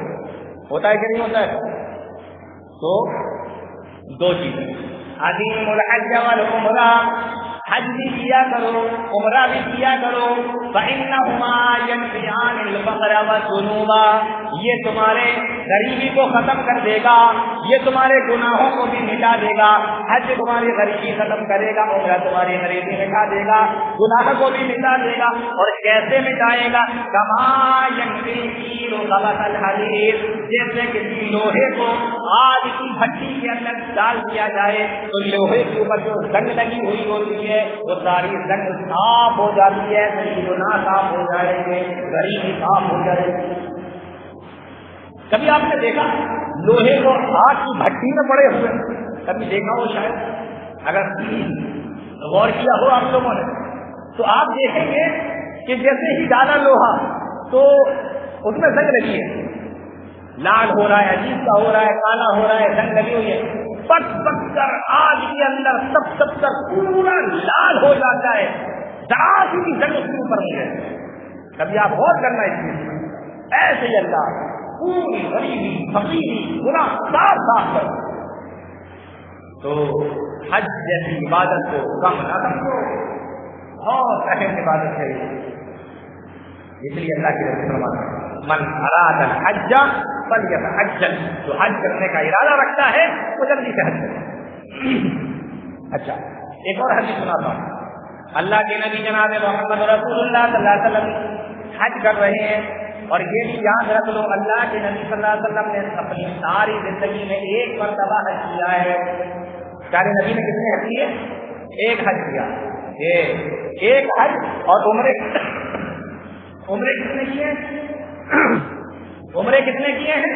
پیارے نبی صلی اللہ علیہ وسلم نے 4 عمرے کیے ہیں. حج 1 عمرے 4، اس کو یاد کر لو، یہ general knowledge, Islamic general knowledge ہے. اللہ کے نبی صلی اللہ علیہ وسلم حج کر رہے ہیں، پیارے نبی صلی اللہ علیہ وسلم حج کر رہے ہیں. 1,44,000 سے زیادہ صحابہ اکرام کا مجمع ہے، پیارے نبی صلی اللہ علیہ وسلم موجود ہیں. اچانک کیا ہوتا ہے، ایک صحابی رسول کو ان کی اونٹنی نے زمین پہ گرا دیا. وہ حج کرنے والے صحابی اونٹنی سے زمین پر گر گئے اور گردن کے بل گرے. جیسے ہی زمین پر گرے گردن ٹوٹ گئی اور وہیں پر ان کا انتقال ہو گیا. حج کرنے گئے تھے، اونٹنی پہ سے گر گئے، گردن کے بل گرے، وہیں ان کا انتقال ہو گیا. اللہ کے نبی جناب محمد رسول اللہ صلی اللہ علیہ وسلم کو جب معلوم ہوا، پیارے نبی صلی اللہ علیہ وسلم نے ارشاد فرمایا ان کو غسل دے دو بیری کے پانی سے. بیری کے پتے جس پانی کے اندر ڈالے جاتے ہیں اس پانی سے ان کو غسل دے دو، اغسلوہ بماء وسدر، اور پیارے نبی شاہ فرماتے ہیں وکفنوہ بثوبہ، اور یہ جو کپڑے احرام کے پہنے ہوئے تھے اسی کپڑوں کے اندر ان کو دفن کر دو، انہی کپڑوں کے اندر ان کو قبر کے اندر رکھ دو۔ اور پیارے نبی صلی اللہ علیہ وسلم نے ارشاد فرمایا فَإِنَّهُ يَوْمَ الْقِيَامَةِ مُلَبِّيًا، جب یہ کل قیامت کے دن اللہ کے سامنے اٹھے گا تو اس کے منہ سے جاری ہوگا لبیک اللہم لبیک، لبیک اللہم لبیک، لا شریک لک لبیک، جیسے کہ یہاں پر تلبیہ پکار رہا تھا، لبیک پکار رہا تھا اور گرا اور مر گیا۔ پیارے نبی صلی اللہ علیہ وسلم نے ارشاد فرمایا کل قیامت کے دن یہ لبیک کہتا ہوا اللہ کے سامنے حاضر ہو جائے گا۔ کتنی بڑی خوش نصیبی کی بات ہے کہ قیامت کے دن اللہ کے سامنے کسی کو حاضر کیا جائے اور اس کے منہ سے لبیک اللہم لبیک، لبیک لا شریک لک لبیک نکلتا۔ اللہ کے نبی صلی اللہ علیہ وسلم نے ارشاد فرمایا الحج المبرور لیس له جزاء الا الجنہ، بڑا مشہور حدیث ہے۔ پیارے نبی صلی اللہ علیہ وسلم ارشاد فرماتے ہیں الحج المبرور لیس له جزاء الا الجنہ، اگر کسی آدمی نے ایسا حج کر لیا جو حج مبرور ہے، ایسا حج کر لیا جو حج مبرور ہے، یعنی مبرور ایسے حج کو کہا جاتا ہے جس کو اللہ قبول کر لے۔ اب ہمیں کیسے معلوم ہوگا کہ ہمارا حج قبول ہوا کہ نہیں؟ وہ ابھی انشاءاللہ میں بتاؤں گا آپ کو۔ تو کسی انسان نے ایسا حج کیا الحج المبرور، جس کو حج مبرور کہا جاتا ہے، اللہ کے نبی صاحب فرماتے ہیں لیس له جزاء الا الجنہ، تو اس کا بدلہ جنت کے علاوہ کوئی دوسرا ہے ہی نہیں۔ تو حج مبرور کا بدلہ کیا ہے؟ حج مبرور کا بدلہ جنت ہے، اس کے علاوہ کوئی نہیں، کوئی بدلہ نہیں۔ جیسے میں آپ سے یہ کہوں کہ یہ گلاس آپ لے لیجیے، بدلے میں اپنا پلین مجھے دے دیجیے، مان لو میں آپ سے یہ کہوں، ایسی اللہ کہہ رہا ہے تم مجھے حج مبرور دے دو میں تمہیں جنت دینے کے لیے تیار، اس کے علاوہ کوئی دوسرا بدل ہی نہیں۔ تو جاؤ تو حج مبرور کرو، ایسا حج جس کو اللہ قبول کرے۔ ابھی بات ختم نہیں ہوئی، ایک حدیث سنا، طبرانی کی روایت ہے، امام طبرانی نے اس کو بیان فرمایا اور امام البانی رحمۃ اللہ علیہ نے اس کو حسن کہا۔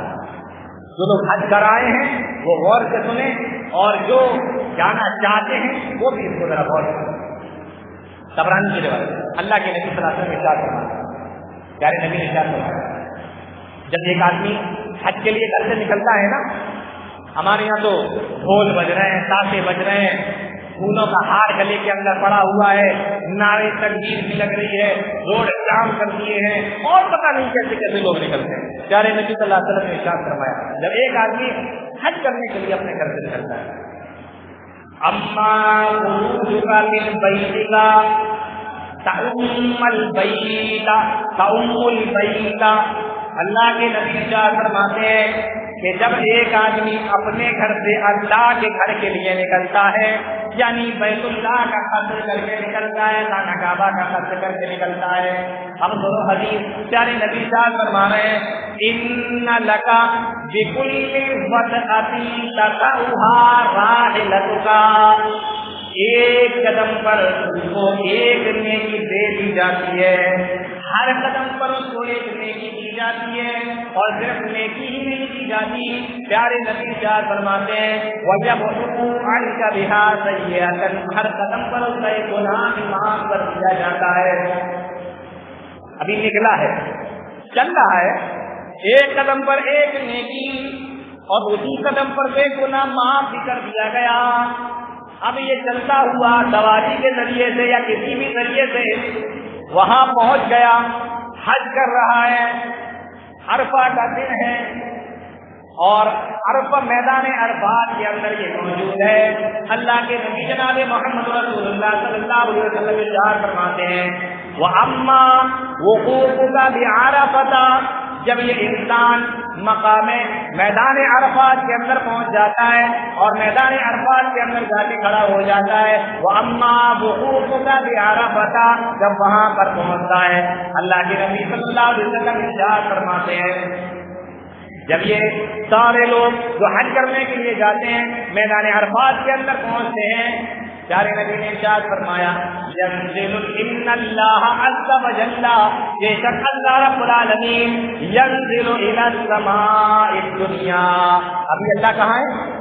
ساتویں آسمان پر عرش ہے، اس عرش پر اللہ مستوی ہے، ابھی اللہ وہاں ہے نا، ساتویں آسمان پر عرش ہے اور اس عرش پر اللہ مستوی ہے، لیکن جب میدان عرفات کے اندر یہ حاجی لوگ جمع ہوتے ہیں، اللہ کے نبی صلی اللہ علیہ وسلم نے ارشاد فرمایا ان اللہ عز وجل ينزل الى السماء الدنیا، اللہ رب العالمین پہلے آسمان پر آ جاتا ہے، پہلے آسمان پر نازل ہوتا ہے، اب پہلے آسمان پر آ گیا، آگے اللہ کے نبی فرماتے ہیں فَيُبَاهِي بِهِمُ الْمَلَائِكَةُ، پھر اللہ رب العالمین فرشتوں کے سامنے فخر کرتے ہوئے کہتا ہے اے میرے فرشتوں، یہ میرے وہی بندے ہیں، یہ وہی انسان ہیں، جب میں ان کو پیدا کرنا چاہ رہا تھا تو تم نے کہا تھا أَتَجْعَلُ فِيهَا مَن يُفْسِدُ فِيهَا وَيَسْفِكُ الدِّمَاءَ، کیا تو ایسے لوگوں کو پیدا کر رہا ہے جو زمین پہ جا کے فساد پھیلائیں گے؟ ذرا میرے بندوں کو تو دیکھ لو، فَيُبَاهِي بِهِمُ الْمَلَائِكَةُ، پہلے آسمان پر آ گیا اور فَيُبَاهِي بِهِمُ الْمَلَائِكَةُ، فرشتوں کے سامنے فخر کرتے ہوئے کہتا ہے میرے بندوں کو دیکھو، ہؤلاء عبادی، یہ میرے بندے ہیں، جاؤنی شعثا غبرا من کل فج عمیم، دنیا کے الگ الگ کونوں سے پراگندہ حال غبار آلود، یہ تمام کے تمام میرے بندے یہاں پہ آ کر جمع ہو گئے ہیں، یہ میرے وہی بندے ہیں، ہؤلاء عبادی جاؤنی شعثا غبرا من کل فج عمیم، یہ سارے کے سارے جمع ہو گئے ہیں، یرجون رحمتی، یہ مجھ سے میری رحمت کی امید کرتے ہیں، وَيَخَافُونَ عَذَابِي، اور میرے عذاب سے ڈر رہے ہیں، اور میدان عرفات میں جب حاجی کھڑے ہوتے ہیں نا آنسو نہیں رکتے، وہاں پر جب حاجی لوگ اللہ کے سامنے روتے ہیں، جا کر دیکھو وہ منظر، اور اگر آپ نہیں گئے ہو تو اس کو یوٹیوب پر سرچ کرو اور وہاں کا ماحول دیکھو، مقام دیکھو، وہاں کی منزل دیکھو، آنسو نہیں رکتے، ایسا لگتا ہے کہ آنسوؤں کا سیلاب آیا ہوا ہے، ایک باڑ آئی ہوئی ہے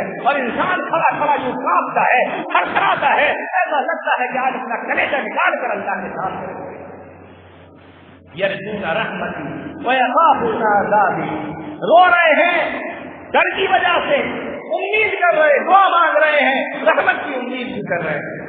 اللہ فرماتا ہے میرے اپنے فرشتوں سے، کہتا ہے میرے فرشتوں ان لوگوں نے مجھے دیکھا نہیں ہے، فَكَيْفَ لَوْ رَأُونِي، اگر ان لوگوں نے مجھے دیکھا ہوتا تو یہ کتنا روتے، کتنا گر گراتے، کتنا میری رحمت کی امید کرتے، کتنا مجھ سے ڈرتے۔ اب آگے اللہ کے نبی صلی اللہ علیہ وسلم نے ارشاد فرمایا، اللہ اپنے ان فرشتوں سے کہتا ہے وَلَوْ كَانَ عَلَيْكَ مِثْلُ رَمَلِ عَالِجٍ، اب یہ سارے بندے جو میدان عرفات کے اندر جمع ہیں، اگر ان سارے بندوں کے گناہ ریت کے ذروں کے برابر بھی ہیں، دنیا کے اندر کتنے ریت کے ذرے ہیں کسی کو پتا ہے؟ کسی کو پتا ہے؟ اگر میں ایک مٹھی میں ریت لے لوں اور میں آپ سے پوچھوں اس کے اندر کتنے ذرات ہیں تو آپ وہ نہیں بتا سکتے، تو پوری کائنات کے اندر ریت کے کتنے ذرے ہیں وہ کسے پتا؟ فرمایا لو کان علیک مثل رمل عالج، اگر ان کے اوپر ریت کے ذرات کے برابر دین کے گناہ ہیں، او مثل ایام الدنیا، یا میں نے جب سے دنیا بنائی ہے جتنے بھی دن اس دنیا کے اندر گزرے ہیں اگر اتنے گناہ ان لوگوں کے ہیں، او مثل قدر السماء، یا آسمان سے جو بارش ہوتی ہے اور اس میں جو بوندیں گرتی ہیں ان بوندوں کے برابر بھی ان کے اندر گناہ ہوں گے، غسلہ اللہ علیک عنکا، تو اللہ رب العالمین نے ان کے تمام گناہوں کو معاف کر دیا ہے۔ اللہ ریت کے ذرات کے برابر ہو تب بھی معاف، دنیا کے دنوں کے برابر ہو تب بھی معاف، بارش کی بوند کے قطروں کے برابر ہو تب بھی میں نے ان کو معاف کر دیا۔ وہ اما پیارے نبی ارشاد فرماتے ہیں وہ اما لم یقی مارا، اور جب حاجی پتھر مارتا ہے، رمی جمار کرتا ہے، پتھر مارتا ہے، کنکریاں مارتا ہے، اللہ کے نبی صلی اللہ علیہ وسلم ارشاد فرماتے ہیں، اللہ فرماتا ہے انہ مذکور لک، اس کا جتنا ثواب ہے سارا کا سارا نامہ اعمال کے اندر لکھ دو، ذخیرہ بنا دو۔ اور ذخیرہ معلوم ہے کب کام آتا ہے؟ جب ضرورت پڑتی ہے انسان سب اس ذخیرے میں سے نکالتا ہے، اور یہ ضرورت یہاں نہیں پڑے گی، یہ ضرورت قیامت کے دن پڑے گی۔ پھر اللہ کے نبی صلی اللہ علیہ وسلم نے فرمایا، اللہ رب العالمین ان فرشتوں سے کہتا ہے وَأَمَّا حَلْقُكَ رَأْسَكَ، جب یہ حاجی بیٹھتا ہے اور اپنا سر منڈاتا ہے، اللہ کے نبی صلی اللہ علیہ وسلم ارشاد فرماتے ہیں فَإِنَّ لَكَ بِكُلِّ شَعْرَةٍ حَسَنَةً، اللہ رب العالمین ہر بات کے بدلے میں تو نیکی عطا فرماتا ہے۔ اور آخری ٹکڑا سنو حدیث کا، اللہ کے نبی صلی اللہ علیہ وسلم نے فرمایا وَأَمَّا تُسْرَ بِالْبَيْتِ، اور یہی حاجی جب خانہ کعبہ کا طواف کر لیتا ہے، جب خانہ کعبہ کے چکر لگا دیتا ہے، جب خانہ کعبہ کا طواف کر لیتا ہے، وَأَمَّا تُسْرَ بِالْبَيْتِ خَرَجَتْ من ذنوبك كيوم ولدتك امك، تو یہ اپنے گناہوں سے ایسا پاک و صاف ہو جاتا ہے جیسے ان کی ماں نے اس کو آج ہی پیدا کیا ہو۔ اب جا کے طبرانی کی وہ روایت ختم۔ آپ اندازہ کیجئے یہ حج کتنی بڑی عبادت ہے اور کتنی کی فضیلت ہے، کتنی زبردست اللہ رب العالمین کی طرف سے عبادت ہمیں اور آپ کو۔ تو ذہن میں رکھیں اسلام کی بنیاد کتنی چیزوں پر ہے؟ 5 چیزوں پر۔ اس میں ایک چیز کیا ہے؟ ان 5 میں سے حج بھی ہے جس پر ہم ابھی بات کر رہے ہیں۔ اچھا، یہ ساری فضیلتیں، یہ تمام چیزیں جو میں نے ابھی بیان کی، یہ ساری فضیلتیں اور یہ ساری چیزیں جو میں نے ابھی بیان کی ہیں آپ کے سامنے، کیا یہ سارے حاجیوں کو ملیں گے؟ جو بھی چلا جائے، جیسا بھی چلا جائے، جیسا چاہے حج کرے، کیا سب کو یہ ملے گی اتنی فضیلتیں؟ قیامت کے دن تلبیہ پکارتے ہوئے لبیک کہتے ہوئے اٹھ رہا ہے، حج مبرور کا بدلہ جنت ہے۔ اور طبرانی کی اتنی لمبی روایت جو میں نے ابھی آپ کے سامنے پیش کی ہے، ہر بات کے بدلے اس کو نیکی مل رہی ہے، غنی جمار کو اللہ ذخیرہ بنا دے رہا ہے اور اس کے ریت کے ذرات کے برابر گناہوں کو معاف کر دے رہا ہے، طواف کر رہا ہے تو ایسے جیسے ماں کے پیٹ سے ابھی بچہ پیدا ہوا، اس نے کوئی گناہ نہیں کیا ہے۔ سبحان اللہ، کیا یہ سارے حاجیوں کے لیے؟ جی نہیں۔ اب وہ بات آئی کہ حج مبرور کہتے کس کو؟ کیسا حج کیا جائے کہ اللہ رب العالمین کی طرف سے یہ جو انعامات ہمیں ملے ہیں وہ اللہ ہمیں دے، تو کیا ہم مستحق ہیں؟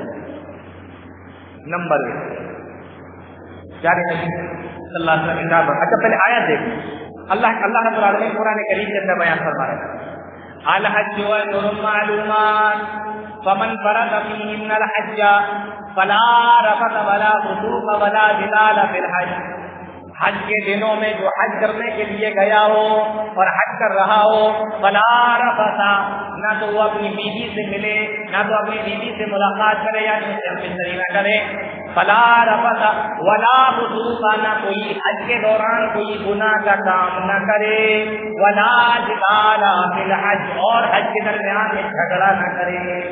تو یہ 3 کام، بیوی سے ملاقات نہیں، گناہ کا کوئی کام نہیں، اور حج میں جھگڑا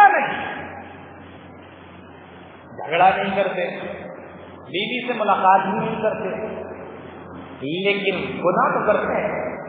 حج کے دوران بھی کتنے لوگ ایسے ہیں جو گناہ نہیں، بدعتیں کرتے ہیں۔ گناہ کی ایک بڑی شکل بدعت، شرک کے بعد جو سب سے بڑا گناہ بدعت، وہ گناہ حج کے دوران کرتے ہیں۔ اب بتائیے ایسا حج کرنے کے لیے جب جائیں گے، اللہ قرآن کے اندر 3 شرطیں بیان فرما رہا ہے کہ حج کرو تو گناہ نہ کرو، حج کے دوران جھگڑا نہ کرو، حج کے دوران بیوی سے ملاقات نہ کرو، لیکن ہم گناہ نہیں، بڑے بڑے گناہ کرنا ہے، بدعتیں کرنا ہے۔ کتنے حاجی لوگ جا کے وہاں پہ بدعتیں کرتے ہیں. آج آپ دیکھیے تو آپ کو پتا چلے گا سوشل میڈیا پر اور دوسری چیزوں پر آپ کو دیکھیں گے یہ ساری. تو پہلی چیز کیا بتائی کہ یہ 3 چیزیں ہونا چاہیے حج کے دوران کہ آپ جھگڑا نہ کریں, بیوی سے ملاقات نہ کریں اور خدا نہ کریں. ایک اور حج مبرور کیسے ہوگا, ہمارا حج قبول کیسے ہوگا؟ نمبر 4 ان چیزوں میں نا. نمبر 4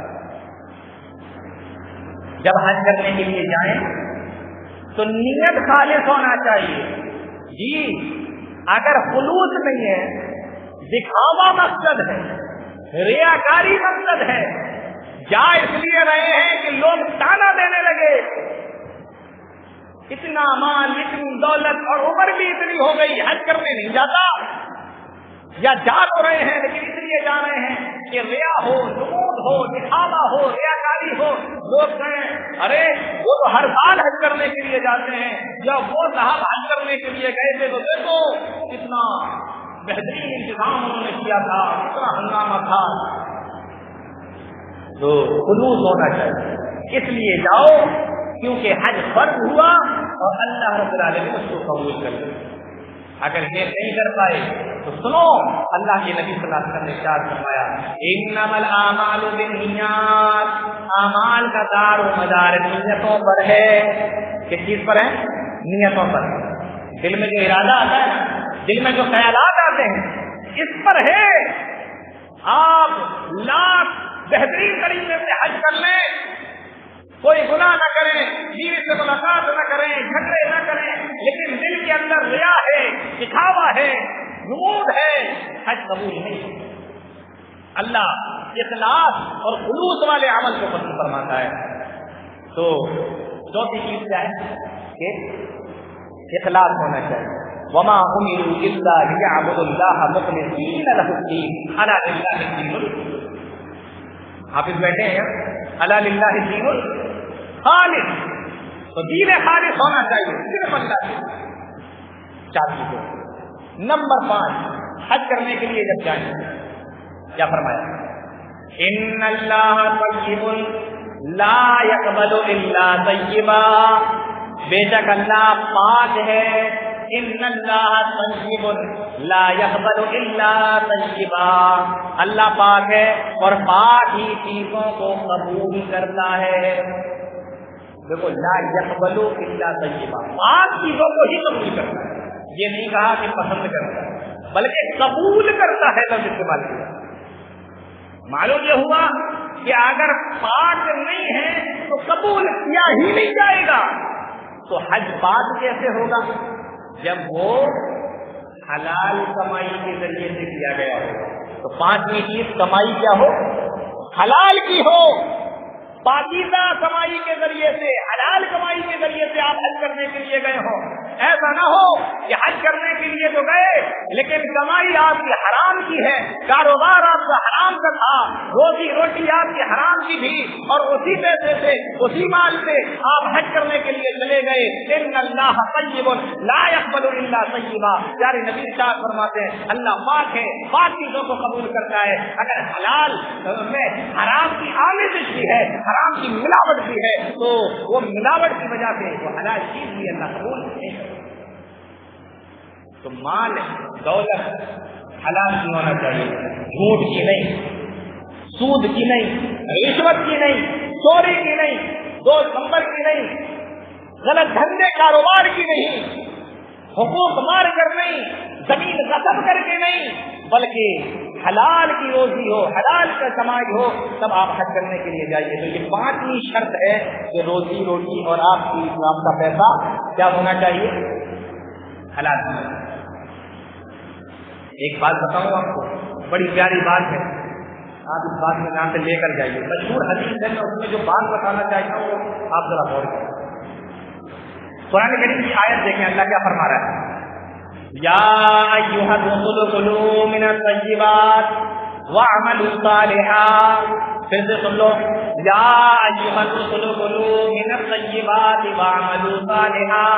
اے لوگوں, اور جس کو کہا جا رہا ہے یا ایھا الرسل, اے رسولوں کی جماعت, یہ نہیں کہا اے مومنو، یہ نہیں کہا اے دنیا والو، یہ نہیں کہا اے رسولو، یا ایھا الرسول، اے رسولوں کی جماعت، کلوا من الطیبات، حلال چیزیں کھاؤ، واعملوا صالحا، اور نیک عمل کرو۔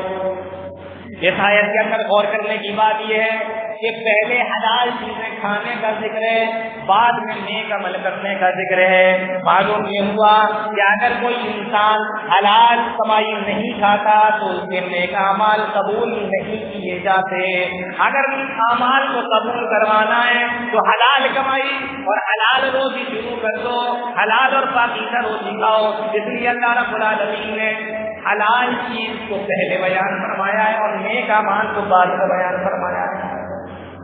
تو پانچویں شرط کیا ہے؟ یہ حلال کمائی ہونا چاہیے۔ چھٹی، اگر آپ کے اوپر کسی کا قرضہ آ رہا ہے تو آپ وہ قرضہ ادا کریں۔ اگر قرضہ آ رہا ہے تو آپ قرضہ ادا کر کے جائیے۔ اگر آپ قرضہ ادا نہیں کر رہے ہیں، یہ قرضہ ایسی چیز ہے، قرض ایسی چیز ہے، اللہ کے نبی صلی اللہ علیہ وسلم ارشاد فرماتے ہیں کہ اگر کوئی آدمی شہید بھی ہوا، اگر کوئی آدمی شہید بھی ہوا اور اس کے پاس اس کے اوپر کسی کا قرضہ ہے تو جنت کے دروازے پر اس کو روک دیا جائے۔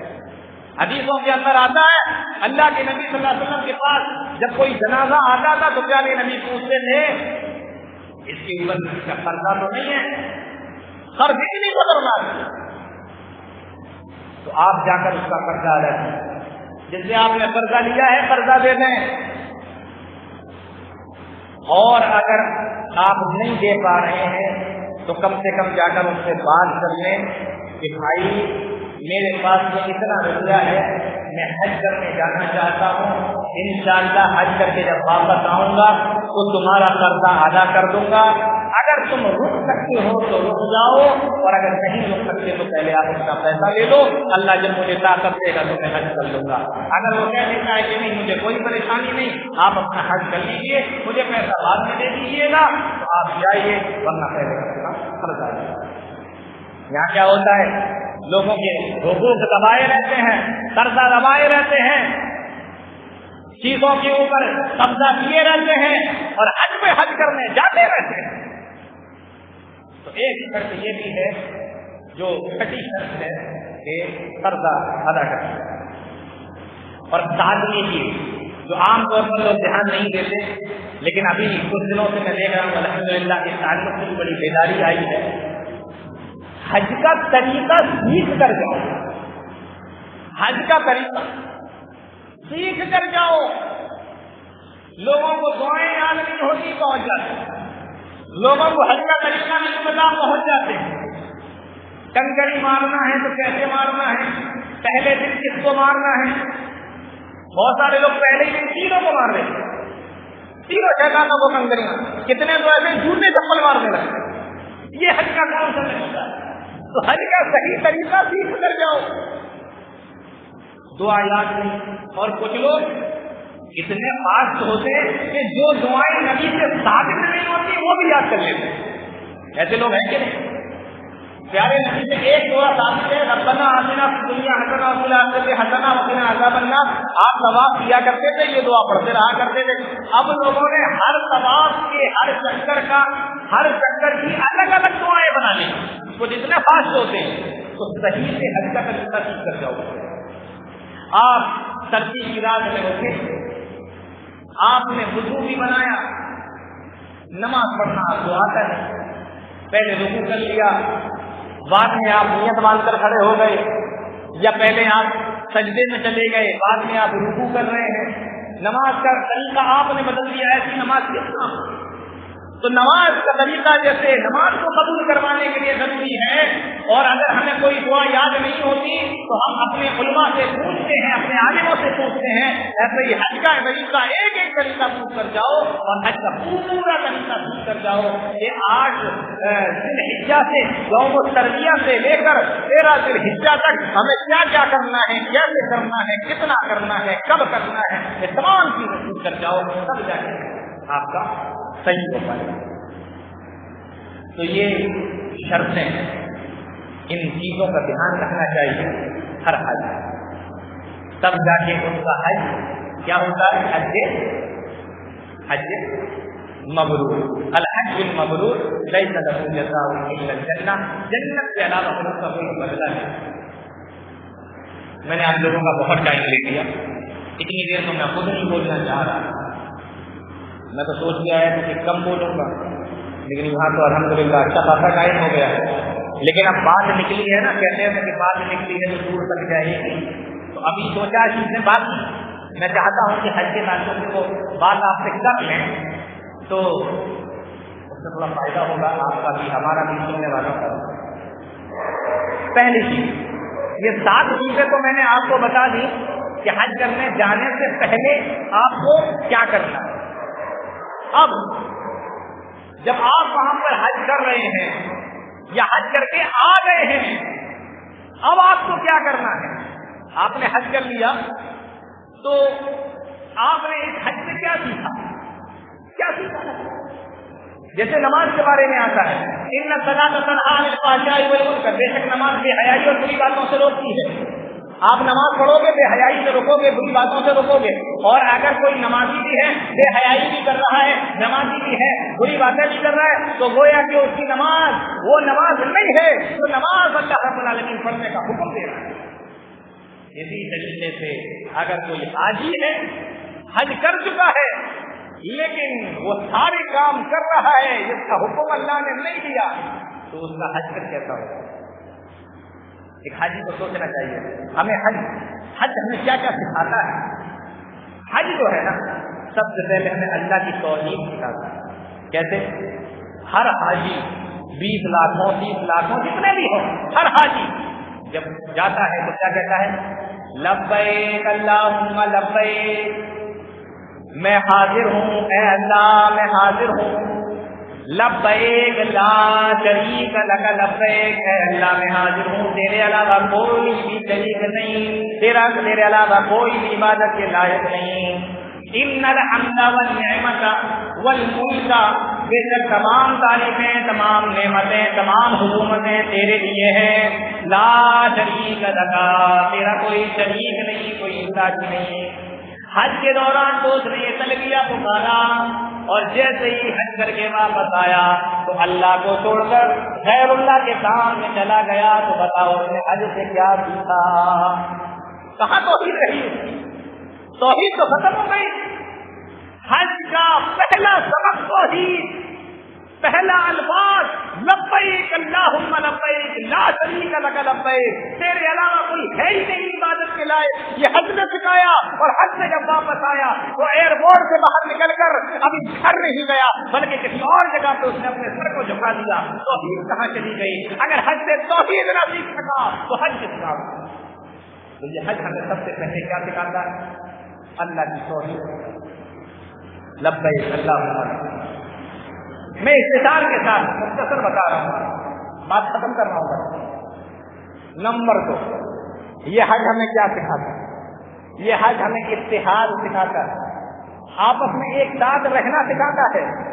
آپ دیکھو، پوری دنیا کے لوگ اکٹھا ہو کر جگہ جگہ سے آئے، کوئی کسی ملک کا ہے، کوئی کسی ملک کا ہے، کوئی کہیں کا رہنے والا، کوئی کہیں کا رہنے والا، لیکن سارے لوگ ایک جگہ پہ جا کر جمع ہو گئے، سب کے کپڑے ایک جیسے، اکٹھا ہونے کی جگہ ایک جیسی، دعائیں سب کی ایک جیسی، عبادتیں سب کی ایک جیسی، اعمال سب کے ایک جیسے، ایک ہی جگہ پہ کرنا ہے، ایک ہی جگہ پہ اکٹھا ہونا ہے، ایک ہی طریقے کے کام کرنا ہے، ایک ہی طریقے کی دعائیں کرنا ہے۔ یہ تمام چیزیں ہمیں سکھاتی ہیں کہ مسلمانوں تمہاری زندگی کے اندر اتحاد کتنا ضروری ہے۔ لوگ میدان عرفات میں جمع ہے تو سب جمع ہے، مزدلفہ گئے تو سب گئے، طواف کیا تو سب نے کیا، سعی کی تو سب نے کی، سر مڈایا تو سب نے مڈایا، قربانی کی تو سب نے کی۔ جب سارے کام ایک ساتھ ہو رہے ہیں، یہ حج ہمیں بتا رہا ہے کہ اتحاد انسان کے اندر، مسلمانوں کے اندر کتنا زیادہ ضروری ہے۔ وہاں ہم نے سارے کام مسلمانوں کے ساتھ میں کیے، اتحاد کا نمونہ پیش کیا، اور جیسے ہی وہاں سے واپس لوٹ کر آئے تو یہ تیرا، یہ میرا، یہ فلاں جماعت کا، یہ فلاں گروپ کا، یہ اس کا، یہ اس کا، یہاں پر آ کے ہم نے شروع کر دیا۔ اتحاد کو چھوڑ کر ہم اختلاف میں بیٹھے، ہم نے حد سے نہیں کی، ہم نے اتحاد نہیں کی کہ حج ہمیں اتحاد کی۔ اور ایک بات اور بتاؤں گا، حج ہمیں سکھاتا ہے، ہمیں حج مساوات اور برابری سکھاتا ہے۔ حج کے دنوں میں دیکھو آپ، چاہے کوئی بادشاہ ہو، وزیر ہو، امیر ہو، کوئی اپنے یہاں کا چودھری کیوں نہ ہو، اتنا ہی بڑا دولت مند کیوں نہ ہو، سب آپ کو ایک ہی جیسے کپڑوں میں نظر آئیں گے۔ یہ سارے لوگوں کے ایک جیسے کپڑے بتا رہے ہیں کہ اے مسلمانوں، تمہارے اندر مساوات ہونا چاہیے۔ سب کے ایک جیسے کپڑے کیا ہیں؟ ایک سفید چادر ہے جس کو تہمت کے طور پہ باندھ لیا، اور ایک سفید چادر ہے جس کو تم نے چادر کے طریقے سے اوڑھ لیا، اسی کو احرام کہا جاتا ہے۔ یہ سفید سفید دو چادریں جو تم نے اوڑھ لی اور باندھ لی ہیں، یہی احرام ہے۔ اور جب تم نے اس کو باندھ لیا تو تم حاجی لگنے لگے اور تم بڑے خوبصورت اور پیارے نظر آنے لگے۔ احرام کی حالت میں دیکھو کتنا خوبصورت اور پیارا منظر نظر آتا ہے۔ جب تم نے ان دو سفید چادروں کو اوڑھا، اب یہ تمہارا ظاہری بدن کو اچھا لگنے لگا۔ اللہ فرماتا ہے کہ سنو، مجھے تمہارے ظاہر سے کوئی مطلب نہیں ہے۔ اسی طریقے سے جیسے تمہارا ظاہر پاک و صاف بھی دکھائی دے رہا ہے، گندگی سے دور دکھائی دے رہا ہے، ایسے ہی مجھے تمہارا باطن بھی پاک و صاف چاہیے، تمہارے اندر کا بھی ایسے ہی پاک و صاف ہونا چاہیے جس طریقے سے ابھی تمہارا ظاہر پاک ہو رہا ہے۔ اللہ کے نبی صلی اللہ علیہ وسلم ارشاد فرماتے ہیں، ان اللہ لا ينظر الى صورکم ولا الى اجسامکم، اللہ تمہاری صورتوں کو نہیں دیکھتا، اللہ تمہارے جسموں کو نہیں دیکھتا، ولکن ينظر الى قلوبکم واعمالکم، اللہ تو تمہارے دلوں کو دیکھتا ہے، تمہارے جسم، تمہارے اعمال کو دیکھتا ہے۔ تو یہ دو سفید چادریں بتا رہی ہیں کہ تم صرف ظاہر کو صاف کرنے میں نہ لگ جانا، اپنی باطن کو بھی پاک و صاف کر لو، اپنی باطن کو بھی گندگی سے اور گناہوں سے دور کر لو۔ اور یہ دو سفید چادریں جس کو تم نے احرام کے طور پہ باندھ رکھا ہے، یہ دو سفید چادریں بتا رہی ہیں اے انسانوں، ایک دن ایسا آئے گا کہ یہی دو سفید چادریں جو ابھی تم لپیٹے ہو تو یہ احرام ہے، اور ایک دن ایسا آئے گا کہ یہی چادریں لپٹی ہوں گی تو اس کو کفن کہا جائے گا۔ کیا کہا جائے گا؟ کفن کہا جائے گا۔ ہاں، کفن میں 3 ہوتی ہیں، احرام میں 2 ہوتی ہیں، بس اتنا ہی تو فرق ہے، باقی تو کوئی فرق نہیں۔ وہ بھی بنا سلی، یہ بھی بنا سلی، وہ بھی لپٹی ہوئی، یہ بھی لپٹی ہوئی۔ ایک دن ایسا آئے گا، ابھی یہ چادریں تمہارے بدن پہ لپٹی ہیں، احرام ہے، آج اپنے رب کو خوش کر لو، اپنے رب کو راضی کر لو۔ ایک دن ایسا آئے گا یہی چادریں تمہارے بدن پہ لپٹی ہوں گی، لیکن احرام کہنے والا کوئی نہ ہوگا، بلکہ اس کا نام کفن دے دیا جائے گا، اس کو کفن کہا جائے گا، پھر تمہیں قبر کے اندر رکھ دیا جائے گا، وہاں اللہ کو خوش کرنا بھی چاہو گے تو کچھ نہیں کر سکو گے۔ اس لیے آج یہ چادریں تمہیں ان چادروں کی یاد دلاتے ہوئے تمہیں یہ کہہ رہی ہیں کہ اے اللہ کے بندے اپنے رب کو خوش کر لے۔ یہ احرام پھر کفن ہے۔ آج دیکھیے یہ دونوں چادریں انسان کے جسم پر ہیں، احرام ہے۔ ایک دن ایسا بھی آنے والا ہے 25 لاکھ 30 لاکھ لوگوں کی تعداد اللہ کے سامنے موجود ہے، سارے کے سارے لوگ کھڑے ہوئے ہیں، اللہ رب العالمین انہیں دیکھ رہا ہے، سارے کے سارے لوگ کھڑے ہوئے ہیں، یہ سارے کے سارے لوگ اکٹھا ہیں، جمع ہیں، وہ چادریں ان کے جسم پر ہیں، لیکن ایک دن ایسا آنے والا ہے 30 لاکھ نہیں 30 کروڑ نہیں بلکہ قیامت تک آدم علیہ السلام سے لے کر قیامت تک جتنے بھی لوگ اس دنیا کے اندر آئے سارے کے سارے ایسے ہی اللہ کے سامنے کھڑا کر دیا جائے گا. یہ سارے کے سارے لوگ کھڑے ہوں گے. میدان محشر ہوگا. یہ بڑا سا مجمع تمہیں میدان محشر کی یاد دلا رہا ہے کہ اے لوگوں آج تو تمہارے بدن پہ چادر ہے, اس وقت تو تمہارے بدن پہ چادر بھی نہیں ہوگی. کھڑے تو ایسے ہی ہوں گے لیکن اس وقت تمہارے بدن پہ چادر نہیں ہوگی بلکہ تمہیں ننگا اللہ کے سامنے کھڑا کر دیا جائے گا.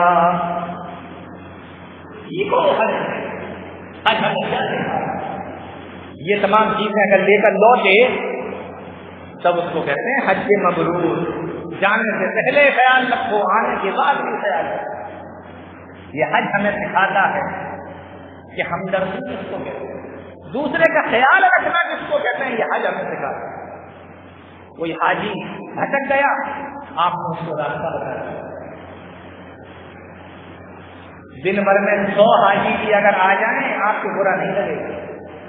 یہاں پر ایک آدمی 2 بار آپ سے کوئی بات پوچھ لے آپ جھنجھنا جاتے ہیں نا, وہاں نہیں برا لگتا, یہاں برا لگتا. یہ حج ہمیں بتا رہا ہے کہ جب یہاں برا نہیں لگ رہا تو گھر جا کر بھی تجھے برا نہیں لگنا چاہیے. راستہ بھٹکنے والوں کو راستہ بتا رہے ہو, کیوں ہمدردی ہے.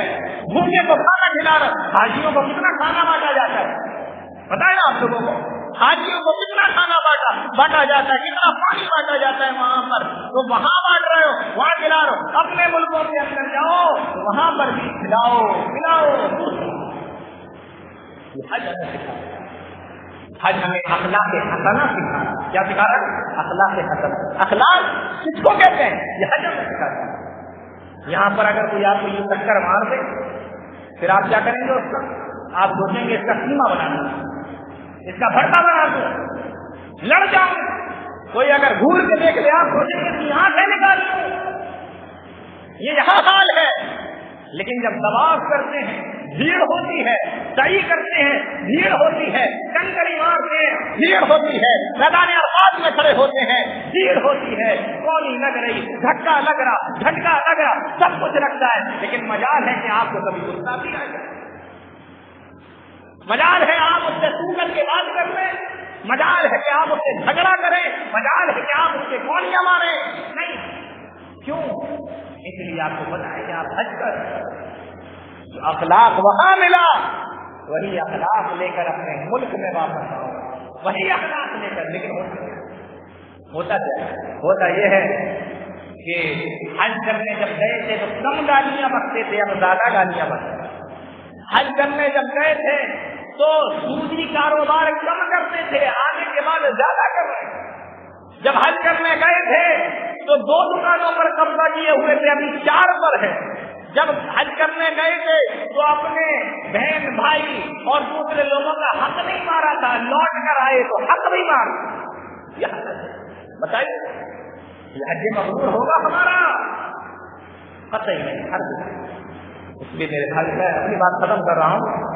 تو حج کی بڑی اہمیت ہے, بڑی فضیلت ہے. میں نے شروع میں پہلے کی فضیلت بیان کر دی, اور اس کے بعد حج جانے سے پہلے ہمیں کیا کرنا ہے, حج سے واپس آ کے کیا کرنا ہے. اگر ان تمام چیزوں کا دھیان رکھتا تو ایسے حج کو حج مبرور کہا جاتا ہے.